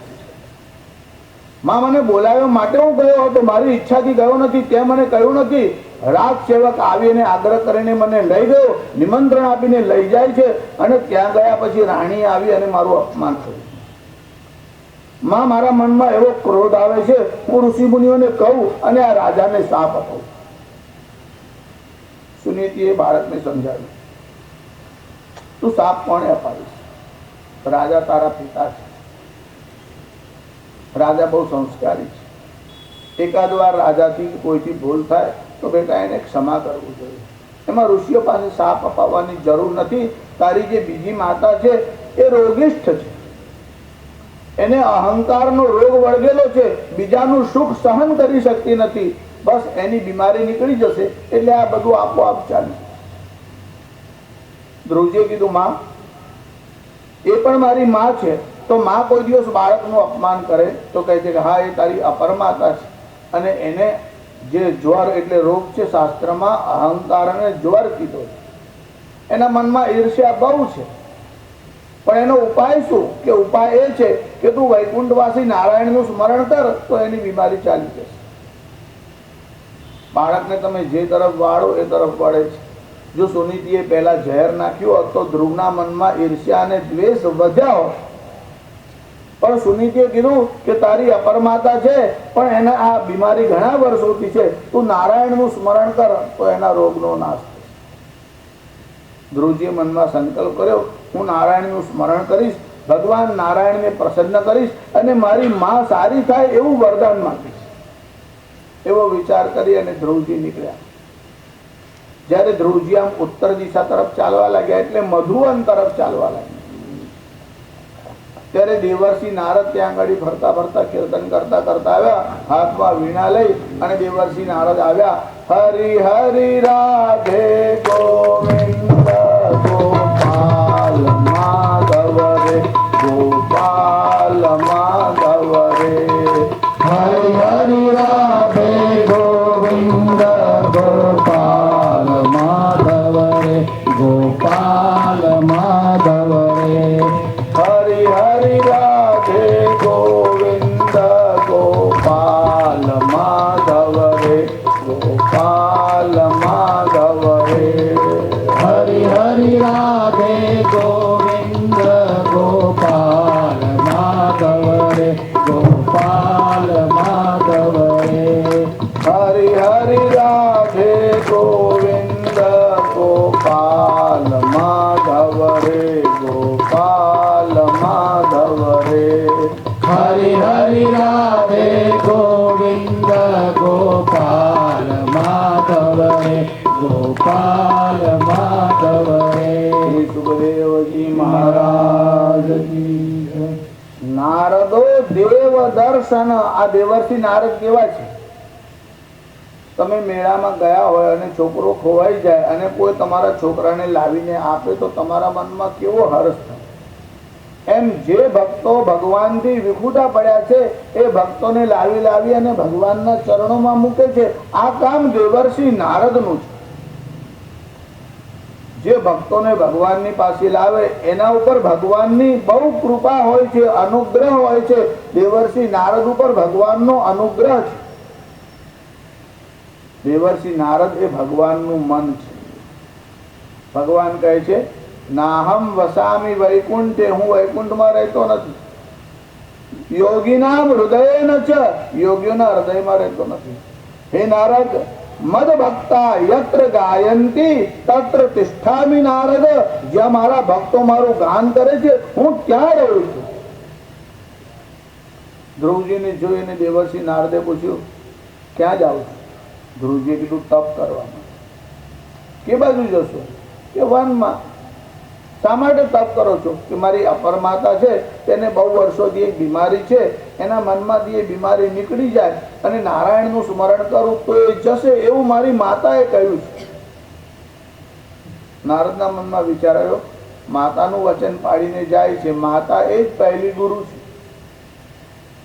એટલે દેવર્ષિ નારદે કહ્યું કે બહુ સરસ વાત છે કે તું નારાયણને પ્રાપ્ત કરવા, પ્રસન્ન કરવા જાય છે, પણ ઘરમાં તો તારી કાળજી તારી માતા રાખે છે, ત્યાં જંગલમાં તારી કાળજી કોણ રાખશે? ધ્રુવજી બહુ સરસ જવાબ આપે. ધ્રુવજી કહે છે કે જેને મારા જન્મ પહેલા મારી વ્યવસ્થા કરી અને જેને ગર્ભમાં મારી રક્ષા કરી એ વનમાં મારી રક્ષા નહીં કરે? દેવર્ષિ નારદે એક બીજો પ્રશ્ન કે ધ્રુવજી તમે નીકળ્યા પણ તમારી કાર્ય સિદ્ધિ થશે એમાં ખાતરી શું? જો નારદજી અત્યારે તો બહુ સરળ જવાબ આપ્યો. પહેલા તો કહ્યું કે ભોજનની વ્યવસ્થા, અરે ભગવાન બાળકનો જન્મ થાય તે પહેલા જન્મની વ્યવસ્થા કરે છે કે દંત નથી તબ દૂધ દિયો.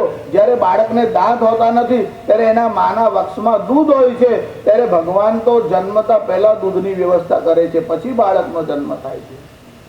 કે દાંત આપતા પહેલા જેને દૂધની વ્યવસ્થા કરી કે દંત નથી તબ દૂધ દિયો, અબ દંત દિયો તો અન્ન ન દે. હવે દાંત આપે છે તો અનાજ નહીં આપે, એ તો વ્યવસ્થા એ કરશે. જવાબ સાંભળીને નારદજીના મનમાં પ્રસન્નતા તો બહુ થઈ, પણ નારદજી તો જરા ચકાસવા આવ્યા હતા, ટટોલો આવ્યા હતા, એટલે ફરી પાછી શંકા નાખે, ફરી પાછી શંકા નાખે. કીધું તમને અનાજ મળે, તમારી રક્ષા થઈ જાય, પણ કાર્ય સિદ્ધિ થશે એની ખાતરી શું? ધ્રુવજીએ કીધું કે આપ તો મોટા ઋષિ છે, હું તો નાનો બાળક છું. વનમાં ઋષિઓના સાનિધ્યમાં જતો હતો ત્યારે ઋષિઓ ઘણીવાર ચર્ચા કરતા કે હું સાંભળતો હતો. અમારે ત્યાં એક ઋષિ છે, એ જ્યોતિષ શાસ્ત્રના બહુ જ્ઞાતા છે. એકવાર એમને કાર્ય સિદ્ધિની ચર્ચા કરી ત્યારે ઋષિ એવું કહેતા હતા કે તમે કોઈ કાર્ય કરવા માટે નીકળો અને જો સારા શકુન થાય તો કાર્યની સિદ્ધિ થાય. હવે હું તપ કરવા નીકળ્યો, તમે સામા મળ્યા, કહો મારી સિદ્ધિ થશે કે નહીં થાય? અપશકુન હોય તો ન થાય. હવે નારદ કેવું કહેવાય, પોતાના અપશકુન થાય એવું. ડોંગરી મહારાજ કહે છે એકવાર એક શેઠ સામા મળ્યા, કે મને કહે છે કે મહારાજ શેઠના શકુન થાય તે સારા. એટલે મેં એમને કીધું શેઠ શું થાય? તો શેઠના શકુન થાય તો લાભ થાય. ડોંગરી મહારાજ કે વાત સાચી, પણ લાભ કોને થાય? શકુન કોના થયા છે એના ઉપર આધાર છે ને. ત્યારે દેવર્ષિ નારદને પ્રતિ પ્રશ્નથી ઉત્તર આપ્યો, અને પ્રતિ પ્રશ્નથી ઉત્તર આપ્યો ત્યારે દેવર્ષિ નારદના મનમાં થયું કે ભક્તિનું હૃદય તો છે જ, બુદ્ધિમાન પણ છે. દેવર્ષિ નારદે આશીર્વાદ આપ્યો અને મંત્ર પણ આપ્યો. આ ભગવાનના મંત્રનો જપ કરતા કરતા ધ્રુવજી મધુવનમાં લાંબા સમય સુધી તપ કરવા લાગ્યા. એમની તપશ્ચર્યા ધીરે ધીરે ઉગ્ર થતી. લાંબા સમય સુધી તપ કર્યા પછી એમને આહાર છોડી દીધો, પછી તો જળનો પણ ત્યાગ કર્યો, પછી તો પ્રાણાયામ કરવા લાગ્યા, વાયુને પણ જીતી લેવા લાગ્યા, પછી પ્રાણનો નિરોધ કરવા લાગ્યા. હવે જ્યારે પ્રાણનો નિરોધ થયો, હવે ભગવાનથી ન રહેવાય. નમે ભક્ત પ્રણશ્યતિ. ભગવાન ગીતામાં એવું વચન આપે છે, મારા ભક્તનો કોઈ દિવસ વિનાશ થતો નથી. અહીંયા ધ્રુવજીનું તપ ઉગ્ર થયું. વૈકુંઠમાં એવો પ્રસંગ બન્યો, ભગવાન નારાયણ જમવા માટે આવ્યા. લક્ષ્મીજી ભગવાનના માટે સુવર્ણનો બાજટ લાવ્યા, એના ઉપર થાળ મૂક્યો. ભગવાન જમવાની તૈયારી કરતા હતા, એટલામાં ભગવાન ઊભા થઈ ગયા. લક્ષ્મીજીએ કીધું શું થયું? ભગવાન કહે છે કામ યાદ આવ્યું. તો તમારા આટલા બધા સેવક છે, જમતા જમતા શું કામ ઉઠો છો? કોઈને પણ કહી દો ને, કોઈ કરી નાખશે. ભગવાન કહેવા લાગ્યા આ કામ એવું છે, મારે જાતે જ કરવું પડે. લક્ષ્મીજી કીધું એવું શું કામ છે તમારે જાતે જ કરવું પડે? ભગવાન કહેવા લાગ્યા મારો એક ભક્ત મને યાદ કરે છે, એને અન્નનો ત્યાગ કર્યો, જળનો ત્યાગ કર્યો, અરે મારા માટે પ્રાણનો નિરોધ કર્યો. હવે પ્રાણાયામ કરે છે, એના બ્રહ્મરંધ્રમાંથી ધૂમ ઉઠવા લાગ્યો છે. હવે જો મને જવામાં વિલંબ થાય તો બહુ અનર્થ થશે. ભગવાન નારાયણ દોડતા દોડતા આવ્યા છે. ધ્રુવજીની આંખ બંધ છે, એક પગથી ઉભેલા છે. ભગવાન નારાયણના મંત્રનો જપ કરે છે અને નારાયણનું ધ્યાન કરે. જ્યાં ભગવાનનું ધ્યાન કરતા હતા ત્યાં તો ભગવાન સ્વયં ત્યાં આવ્યા. ભગવાને પોતાનો શંખ લીધો અને ધ્રુવજીના કપોલ એટલે ગાલ ઉપર શંખ વડે ભગવાને આમ સ્પર્શ કર્યો. અને જ્યાં ભગવાને શંખથી ધ્રુવજીના ગાલ ઉપર આમ સ્પર્શ કર્યો, સ્પર્શ થતા ધ્રુવજીના નેત્ર આમ ખુલ્યા. શું જોયું? ચતુર્ભુજ નારાયણને જોયા. મનમાં બહુ પ્રસન્નતા થઈ. ધ્રુવજી ભગવાનની સ્તુતિ કરવા લાગ્યા. યોંતઃ પ્રવેશ્ય મમ વાચમિમાં પ્રસુપ્તાં સંજીવયત્યખિલ શક્તિધરં સધામ્ના અન્યાંશ્ચ હસ્તચરણશ્રવણત્વગાદીન પ્રાણાન નમો ભગવતે પુરુષાય તુભ્યં. પ્રાણાન નમો ભગવતે પુરુષાય તુભ્યં. યોંતઃ પ્રવિશ્ય, જેને મારા અંતઃકરણમાં પ્રવેશ કરીને, યોંતઃ પ્રવિશ્ય મમ વાચમિમાં પ્રસુપ્તાં, મારી સુસુપ્ત થયેલી વાણીને જેને જાગૃત કરી. ઈશ્વરની કૃપાથી વાણી નીકળે છે. તમારા મનમાં એવો વિચાર આવે કે આપણે બોલવાનો વિચાર આવે ને બોલ્યો, આવું નહીં. એમાં બહુ લાંબી પ્રક્રિયા ચાલતી હોય. જ્યાં વાણી નીકળે છે, જે વર્ણ નીકળે છે, તેના પાછળ કેટલો લાંબો પ્રોસેસ છે. તમે પાણીની વ્યાકરણ ભણ્યા હોય તો તમને ખબર પડે. આત્મા બુદ્ધ્યા સમેત્યર્થાન, પહેલા આત્મામાં સંકલ્પ થાય કે આ વિષયમાં બોલવું છે. પછી આત્મા એને બુદ્ધિની પાસે મોકલે. આત્મા બુદ્ધ્યા સમેત્યર્થાન મનો યુંક્તે વિવક્ષયે, એને મનની પાસે લઈ જાય.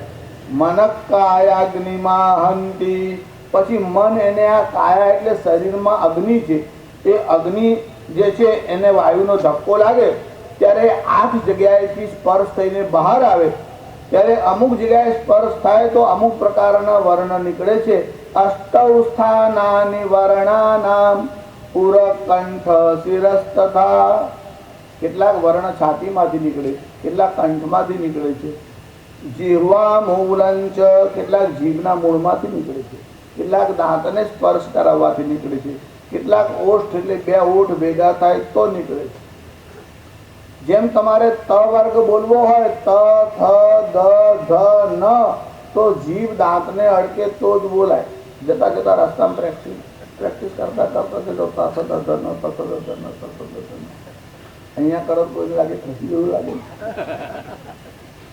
પ ફ બ ભ મ આટલા બોલો એટલે 2 હોઠ ભેગા થાય તો જ બોલાય. ઓષ્ઠ પ ફ બ. હવે હોઠની વચ્ચે આંગળી ભેગી કરીને બોલો તો આંગળીમાં અડે, પણ હોઠ તો ભેગો થાય.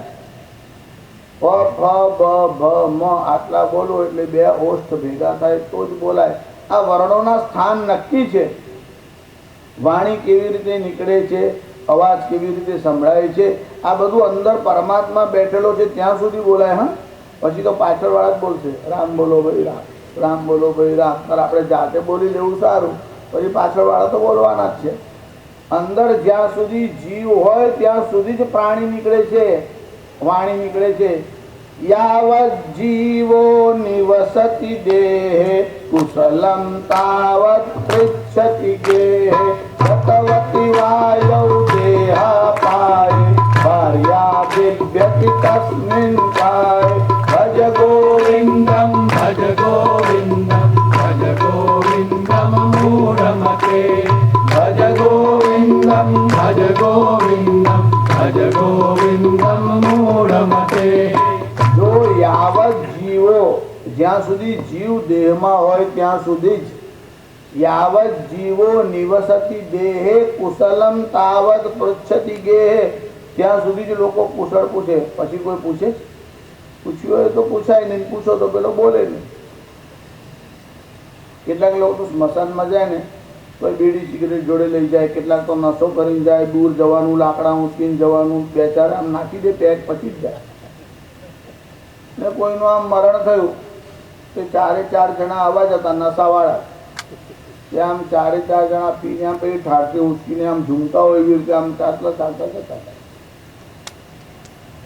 પેલામાં સામેજી એક આવે, એ પણ નશામાં હતો, પણ પેલા સ્મશાન વાળા હતા ને એટલે એમને વિવેક રાખેલો, જરા લીધેલો. પણ પેલા એ તો બરાબર કસર રાખ્યા વગર જ પીધો હતો. ત્યાં સામેથી આવતો હતો, પેલા 4 જણા જે 2 આગળ ચાલતા હતા ને તેની જોડે પેલો આમ ભટકાયો એટલે પેલાના ખભા ઉપર આમ ખાટલીનો એ પાયો હતો ત્યાં ખસ્યો એટલે એ ખાટલી આમ નીચે પડી. એટલે એક તો મરણ થયું, પાછું આવી ઘટના બની એટલે પેલાને બહુ ગુસ્સો આવ્યો. જે અથડાયો હતો તેને આમ પકડીને 2-4 એવી જોરથી આમ ખેંચી આપી. પેલો તો નશામાં હતો. યાર કમાલે ગીર ગયા તો બોલતા નહીં, તું તો દાદાગીરી કરતા. હવે એનાથી બોલાય ખરું? अंदर हो ત્યાં જવા નીકળે. जब तक घट में प्राण है प्यारे तब तक साथ है लोगों का, जब घट में नहीं प्राण रहेगा पत्नी निकट नहीं आएगी. उठो मुसाफिर बिस्तर बांधो गाड़ी आने वाली है, राम नाम की टिकट कटा लो घंटी बजने वाली. તેના આવે એટલે પેલો ઘંટી બજાવે, ઉતરો. કોઈનું 65 વર્ષે આવે, કોઈનું 45, કોઈનું તો 32 આવી જાય ને 22 આવી જાય. કશું કહેવાય નહીં. નિત્યમ સન્નિહિતો મૃત્યુ કર્તવ્યો ધર્મ સંગ્રહ. ગમે ત્યારે મૃત્યુ આવી શકે. બુદ્ધિમાન માણસે ધર્મનો સંગ્રહ કરી રહ્યો. ધ્રુવજીએ સ્તુતિ કરી. ધ્રુવજી કહે છે કે જેને મારા હૃદયમાં પ્રવેશી અને મારી સુષુપ્ત વાણીને જાગૃત કરી છે. ધ્રુવજીની સ્તુતિ બહુ સુંદર છે. ધ્રુવજીએ ભગવાનને પ્રણામ કર્યા. ધ્રુવજીની સ્તુતિનો વિચાર કરવામાં આવ્યો. આ પંચમ સ્કંદમાં પણ બીજા બહુ ચરિત્રો છે. એમાં પ્રસિદ્ધ ચરિત્ર એવા જળ ભરત અને ઋષભદેવનું ચરિત્ર આવે છે. ઋષભદેવ પણ ભગવાન વિષ્ણુના અવતાર. પૂર્વજન્મની વાસનાઓ ભેગી આવે છે તે સમજાવવા માટે જળ ભરતનું ચરિત્ર છે. આ જે જળ ભરત છે તે વનમાં ગયા હતા, રાજ્યનો ત્યાગ કરીને ગયા હતા. જુઓ, રાજ્યનો ત્યાગ કર્યો પણ છતાં મન છે તે હરણમાં ફસાયું. મરતી વખતે તમે જેનું ચિંતન કરો તે તમારા મનમાં એનો બહુ પ્રભાવ થાય છે. પુનર્જન્મમાં પણ એનો પ્રભાવ પડે. એક ભાઈ એક મહારાજ પાસે ગયા કે મહારાજ આ પુનર્જન્મ ખરો? સાચી વાત છે. મહારાજ ક્યાં આવે ખરી વાત તો કે આવતા જન્મમાં કોઈ ગધેડો થાય એવું બને? કે બને કે છે કે મારા બાળક તો કે આનો આ જન્મ ફરી મળે એવું કઈ નહીં કે છે. આવતા જન્મ મળે ના મળે, પણ પુનર્જન્મ અને પૂર્વજન્મ તો હોય જ છે. આ જળ ભરત રાજ્યનો ત્યાગ કરીને આવ્યા. નદીના કિનારે ગંડકી એટલે ચક્રી નદીમાં આવી અને મંત્રનો જપ કરવા લાગ્યા. મંત્રનો જપ કરતા હતા ત્યાં એક પ્રસંગ બન્યો. પ્રસંગ એવો બન્યો, એક મૃગલી એટલે હરણી હતી તે સગર્ભા હતી. ત્યાં પાણી પીવા માટે આવી. આ મૃગલી જળ પીતી હતી એટલામાં એક વાઘે ત્રાડ પાડી. આ હરણીના મનમાં બહુ ભય થયો. એકદમ છલાંગ મારી અને સામે કિનારે કૂદી ગઈ. પણ એ સગર્ભા હતી, એના પેટમાં બચ્ચું હતું.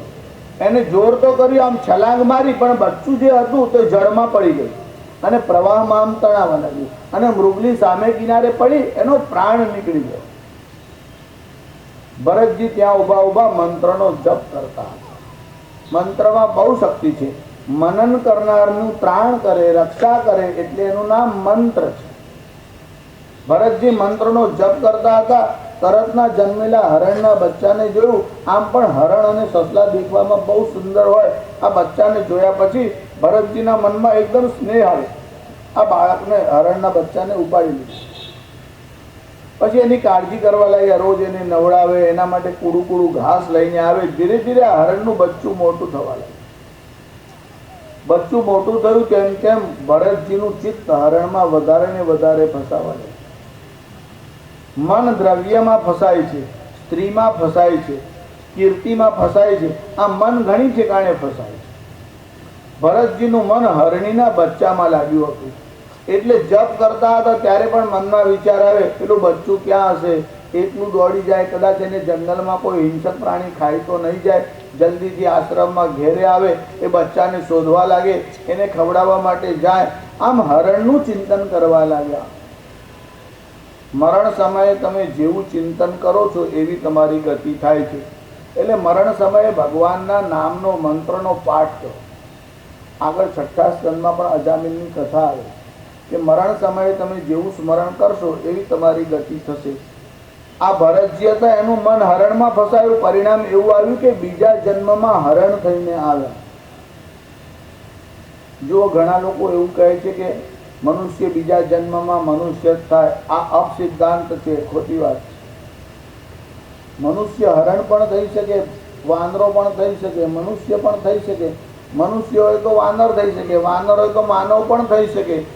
તમારો જે જન્મ છે એ તમારા ગુણ અને કર્મને અનુસાર થાય. ભરતજીનું મન હરણમાં ફસાયું, બીજા જન્મમાં હરણ થયા, પણ તે આશ્રમની આજુબાજુ ફરવા લાગ્યા. પછી જ્યારે હરણનું શરીર છૂટ્યું ત્યારે અંગિરજ ગોત્રના બ્રાહ્મણને ત્યાં એમનો જન્મ થયો. આ જન્મમાં બહુ સાવધાન રહ્યા, મનમાં વિચાર કર્યો, ગયા જન્મમાં ગાફેલ રહ્યો, 4 પગ થયા, ચતુષ્પાદ વાળું પ્રાણી થઈને આવ્યો, આ જન્મમાં ભૂલ નથી કરવી, બહુ સાવધાન રહ્યા. ભરદ્વાજ ગોત્ર અંગિરસ ગોત્રના બ્રાહ્મણને ત્યાં જન્મ થયો.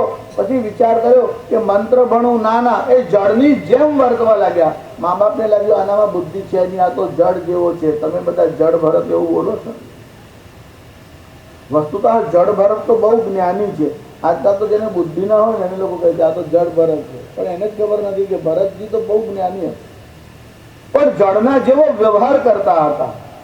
મંત્ર ભણાવે છતાં યાદ જ ન રાખે, યાદ રાખે તો કોઈ ભણાવે નહીં, એના કરતા ભણે જ નહીં, મંત્ર ભણે જ નહીં. જળની જેમ વ્યવહાર કરવા લાગ્યા. સંસારમાં આસક્તિ ન થાય એટલે બહુ સાવધાન રહ્યા. એકવાર એવું બન્યું કે આ જળ ભરત જે છે એ માર્ગમાંથી જતા હતા, ત્યારે રહુગણ નામનો રાજા પાલખીમાં બેસીને જતો હતો. એ પાલખી ઉંચકવા વાળા જે ભોઈ હતા તેમાંથી એક માદો પડ્યો. એટલે કીધું કોઈ હઠ્ઠા માણસને શોધી લાવો તો જરા પાલખી ઉપાડે. એટલે કોઈ શોધવા માટે ગયા તો આ જળ ભરતને જોયા એટલે પકડીને લઈ આવ્યા કે ચાલ રાજા બોલાવે, લઈને આવે. જળ ભરતને પાલખીમાં લગાડી.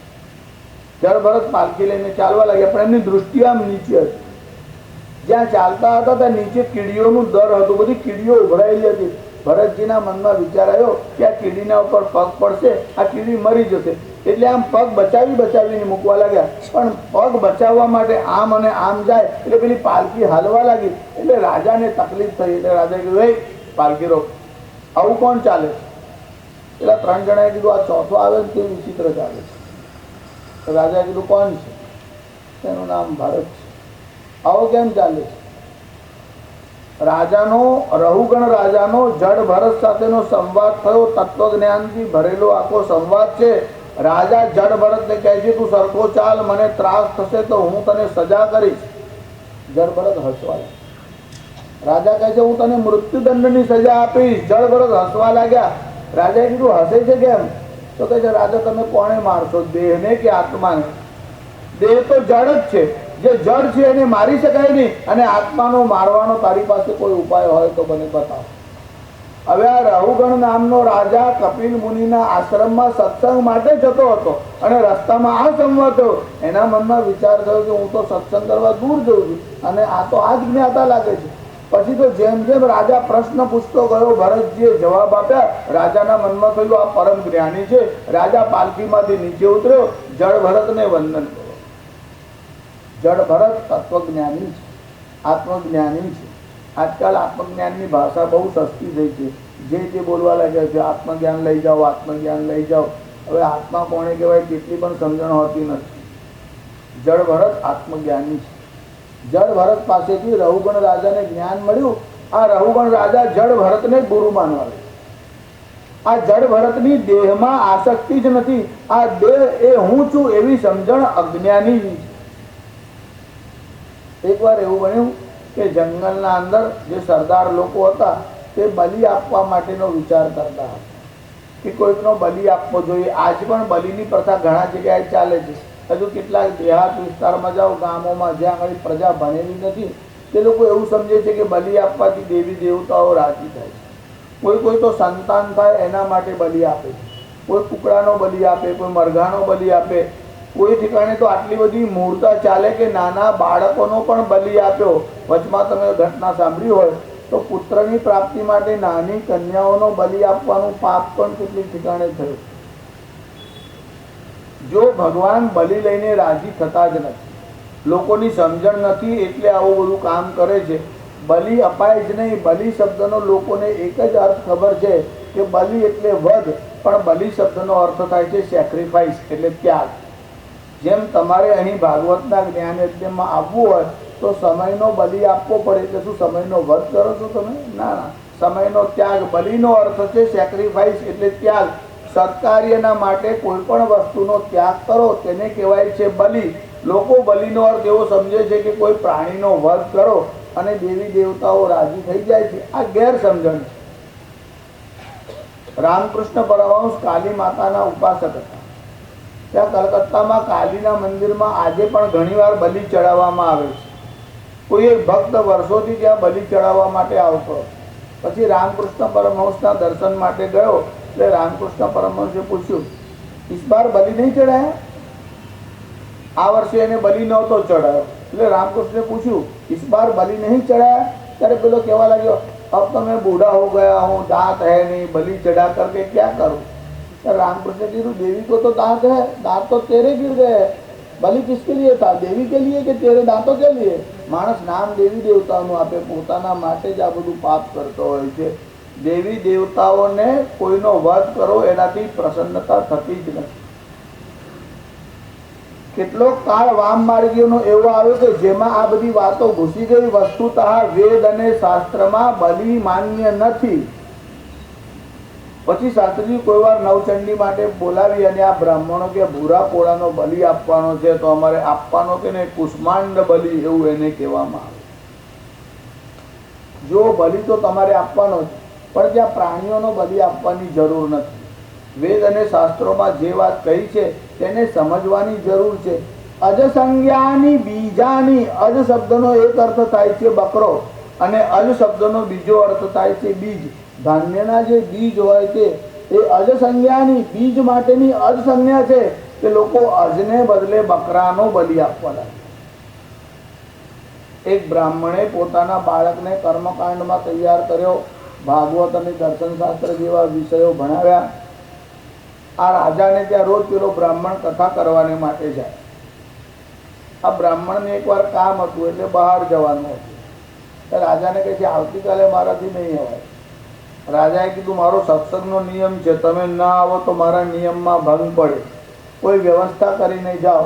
ત્યારે બ્રાહ્મણે કીધું, આવતીકાલે મારો છોકરો આવશે અને તમને સત્સંગ કરાવશે. ઘેર આવીને છોકરાને કીધું, રાજાને ત્યાં સત્સંગ કરાવવા તારે જવાનું છે. છોકરાએ કીધું, જઈશ. બ્રાહ્મણ એના કામમાં ગયો, પેલો છોકરો રાજાને ત્યાં પહોંચી ગયો. પ્રસંગ બલિનો જ ચાલતો હતો અને આ છોકરો જે એના બાપ પાસે ભણ્યો હતો તે બધું બોલવા લાગ્યો કે પ્રાણીઓનો બલિ ન અપાય, પ્રાણીઓનો વધ ન કરાય. જે કોઈ નિર્દોષ પ્રાણીઓનો બલિ આપે છે તે નરકમાં જાય છે. યાવંતી પશુરો માણી તાવતો નરકાન વ્રજે. તમે જે પ્રાણીનો બલિ આપો એના શરીર ઉપર જેટલા રૂવાડા હોય એટલા 1000 વર્ષ સુધી તમે નરકમાં જાઓ. રાજાના મનમાં થયું, એનો બાપ 10 વર્ષથી સત્સંગ કરાવે છે, કોઈ દિવસ મને કહ્યું નહીં નરકમાં જવાનો. આ પહેલે જ દિવસે આવીને મારી ટિકિટ ફાળે છે, હું નરકમાં જવાનું. રાજાએ કીધું, ભાઈ તું ભણ્યો હશે શાસ્ત્ર પણ હજુ કાચો લાગે છે, તારા બાપે મને કોઈ દિવસ કીધું નહીં નરકમાં જવાનો. અને એ તો જે આ લોકો પ્રાણીનો વધ કરતા હોય પણ જોડે જોડે દાન પુણ્ય ન કરતા હોય, પણ જોડે દાન કરીએ, પુણ્ય કરીએ, ગૌદાન કરીએ, બ્રાહ્મણ ભોજન કરાવીએ તો આમાંથી બચાય કે ના બચાય? પેલો છોકરો કહે ના, ગમે તેટલા યજ્ઞ કરો પણ તમારે નરકમાં જ જવું પડે. તો કહે છે કે ગૌનું દાન કરીએ તો, અશ્વમેધ યજ્ઞ કરીએ તો. ત્યારે પેલા છોકરાએ કીધું કે તલપુર મછલી ખાય કે ઓર કોટી ગૌ દે દાન. તલના દાણા જેટલી પણ જો માછલી ખાધી હોય અને પછી કરોડો ગાયોનું દાન કરે કે તલપુર મછલી ખાય કે ઓર કોટી ગૌ દે દાન. 1000 અશ્વમેધ કરે તો ભી નરક નિદાન. અને 1000 અશ્વમેધ યજ્ઞ કરે તો નરકમાં જ જાય. રાજા કહે, મારે નહીં કરવા, ઘેર જા. પેલાને તો કાઢી મૂકે પણ રાજાને ઊંઘ ના આવી. ત્યાંની વાત કદાચ સાચી હોય ને આપણે નરકમાં જઈએ. આખી રાત બેચેન રહ્યો. બીજે દિવસે આ છોકરાનો બાપ આવ્યો. રાજાએ કીધું, તમારો છોકરો કેવો સત્સંગ કરાવે છે કે જેવો મેં શીખવાડ્યું એવું બોલતો હશે? ના, કહે છે કે મને તો કાલે મારી ઊંઘ હરામ કરી નાખી. મને કહે છે તમે તો નરકમાં જ જવાના. કે થયું શું? કે કાલે મને સમજાવતો હતો કે તલપુર મછલી ખાય કે ઓર કોટી ગૌ દે દાન. 1000 અશ્વમેધ કરે તો ભી નરક નિદાન. રાજા, છોકરાઓ જે છે ને એમને ચોપાઈ આવડે, શ્લોક આવડે, મંત્ર આવડે, પણ રહસ્ય ના આવડે. રાજાએ કીધું, એમાં કઈ રહસ્ય? અરે એમાં તો બહુ ગહન રહસ્ય છે. એમાં એવું લખ્યું છે કે તલપુર મછલી ખાય કે કોટી ગૌ દે દાન. તલના દાણા જેટલી માછલી ખાય તે નરકમાં જાય. આવવા ખાય એને કશો વાંધો નહીં. બધાને ભાવતું અને ફાવતું જોઈએ. રાજાને બી જો તલ્લા જેટલી માછલી આવતી છે, માછલા તો હવા અવાજ આવે ને. રાજાને એમ થયું જો એના બાપે આપણને છોડાવે, બાકી તો નરકમાં જ મોકલવાનો. કારિકા કણ લોભેન કથા સારસ્તતો ગતઃ. લોકોને રાજી કરવા માટે કથામાં અપસિદ્ધાંત કહેવા લાગ્યા. કથા સારસ્તતો ગતઃ. ત્યારથી કથાનો સાર ગયો છે. માંસાહારી બેઠો એને કહેવાનું માંસ ખાઓ, શરાબ પીતો એને કહેવાનું શરાબ પીઓ, કશો વાંધો નહીં, પણ શનિવાર તમારે કરવાનો. એકને ચિંતિત કરી જવાનું એટલે ચાલશે. એવું ન હોય. પ્રાણીઓનો વધ કરી અને માણસ સુખી થઈ શકતો નથી. દેવી દેવતાઓને પ્રસન્નતા થતી નથી. જો તમારે બલિ જ આપવાનો હોય તો તમારી કામનાઓ છે, ક્રોધ છે, એનો બલિ ચડાવો. પ્રાણીઓનો, નિર્દોષ પ્રાણીઓને મારવાથી શું? યાવંતી પશુરો માણી તાવતો નરકાન વ્રજેત. એની નરકમાં જ ગતિ થાય છે. ત્યારે યજ્ઞ જ કરવાના હોય તો બીજા બધા યજ્ઞ તમને આવડે તો કરો, અથવા બીજા બધા યજ્ઞમાં ખર્ચ બહુ થાય, પણ ગીતાકાર એક યજ્ઞ બતાવે છે કે જેમાં 1 પૈસાનો ખર્ચ નહીં. ગીતાકાર કહે છે યજ્ઞાનામ જપ યજ્ઞોસ્મિ. બધા યજ્ઞોમાં જપ યજ્ઞ હું છું. તમે જપ કરો, એમાં કોઈ યજ્ઞમાં ખર્ચની જરૂર નહીં. હા, બ્રાહ્મણ પાસે જપ કરાવો ને શનિ મહારાજના, તો તમારે દક્ષિણા આપવી પડે. ઈષ્ટ દેવતાનો જપ કરો, એમાં તમારે ખર્ચની જરૂર નહીં. મહારાજ આપણે જાતે જપ કરી લઈએ તો, જો ગ્રહના જપ કરવાના હોય તો જાતે કરો તો પણ બ્રાહ્મણને દક્ષિણા આપો તો જ ફળ મળે, નહીતર ફળ ના મળે. પણ ઈષ્ટ દેવતાના જપ કરવાના હોય તો તમને જાતે કરવાની છૂટ છે. ગ્રહોના જપ તમે જાતે કરો તો નહીં ચાલે. જાતે કરવાની છૂટ, પણ એ ગ્રહોનું દાન અને દક્ષિણા બ્રાહ્મણને આપો તો જ. તમે દક્ષિણા બચાવવા માટે જાતે કરો છો કે ગ્રહ માટે પ્રેમ છે માટે જાતે કરો છો તેવું નક્કી કરો. બ્રાહ્મણને દક્ષિણા આપવાનું ખૂંચે માટે હું જાતે કરું, પછી પાછો સમજાવે કે જે ખાય એનું જ પેટ ભરાય ને શાસ્ત્રીજી. આપણે જાતે જપ કરીએ તો ફળ મળે ને. ગ્રહના જે જપ છે એની જોડે દાન પણ છે. ઈષ્ટદેવના જપમાં તમે દાન કરો ન કરો તમારી શક્તિ અને ઈચ્છા ઉપર ડિપેન્ડ છે, પણ ગ્રહોના જે જપ થાય તે નિયમથી કરવા પડે. આ નામ મંત્રનો મહિમા 6થા સ્કંદમાં બતાવ્યો છે કે કાન્યકુબ્જ નામના દેશમાં એક બ્રાહ્મણ રહેતો હતો. તેનું નામ અજામિલ હતું. આ અજામિલ આમ તો વેદનો જ્ઞાતા હતો, પવિત્ર હતો. એકવાર જંગલમાં ગયો. એક સ્ત્રીને જોઈ અપવિત્ર દૃશ્ય જોવાથી પણ મનમાં ખોટી ભાવના આવે. એને આ દાસી જોડે લગ્ન કરવાનો વિચાર કર્યો. એ સગર્ભા થઈ. એટલામાં સંન્યાસીઓ એના ત્યાં આવ્યા. સંન્યાસીઓએ કહ્યું કે આ તારે ત્યાં જો બાળકનો જન્મ થાય તો એનું નામ નારાયણ રાખજે. આ અજામિલે પોતાના બાળકનું નામ નારાયણ રાખ્યું. પાછળની અવસ્થામાં બાળકનો જન્મ થયો એટલે બાળક માટે આસક્તિ બહુ, એટલે વારે વારે નારાયણ નારાયણ કહીને પોતાના પુત્રને બોલાવે. નારાયણ ક્યાં ગયો છે? નારાયણ રમવા ગયો છે? જમ્યો કે નહીં? નાહ્યો કે નહીં? વારંવાર નારાયણ નારાયણ કેવું બોલતું. હજુ એનું આયુષ્ય થોડું બાકી હતું અને યમદૂતો એને લેવા માટે આવ્યા અને પોતાના પુત્રને યાદ કરવા લાગ્યો. નારાયણ નારાયણ એવું સ્મરણ કર્યું અને યમદૂતોને સૂચના આપી હતી કે જે નારાયણનું સ્મરણ કરે એને ત્યાં તમારે જવું નહીં. યમદૂતો અને વિષ્ણુના દૂતનો સંવાદ થયો છે. જો આ યમદૂતો બહુ પ્રામાણિકતાથી બોલે છે. આ 6થા સ્કંદના પ્રથમ અધ્યાયના 40મા શ્લોકમાં યમદૂતો વેદની મહિમા બતાવે છે. વેદ પ્રણિહિતો ધર્મો યધર્મસ્તદ વિપર્યયઃ. ધર્મના વિષયમાં તમારે નિર્ણય કરવાનો હોય તો તમારી બુદ્ધિથી ચાલે નહીં. યદ સાહેબોક્તમ તત્ પ્રામાણ્યમ એવું પણ નહીં ચાલે. વેદ પ્રણિહિતો ધર્મો, that which is prescribed in the Vedas is religion.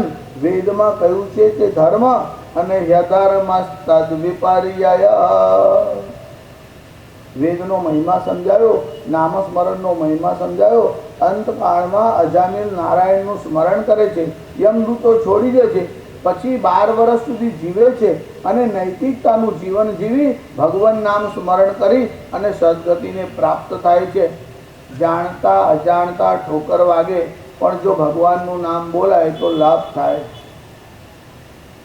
જેમ પદાર્થના ગુણધર્મ નક્કી છે.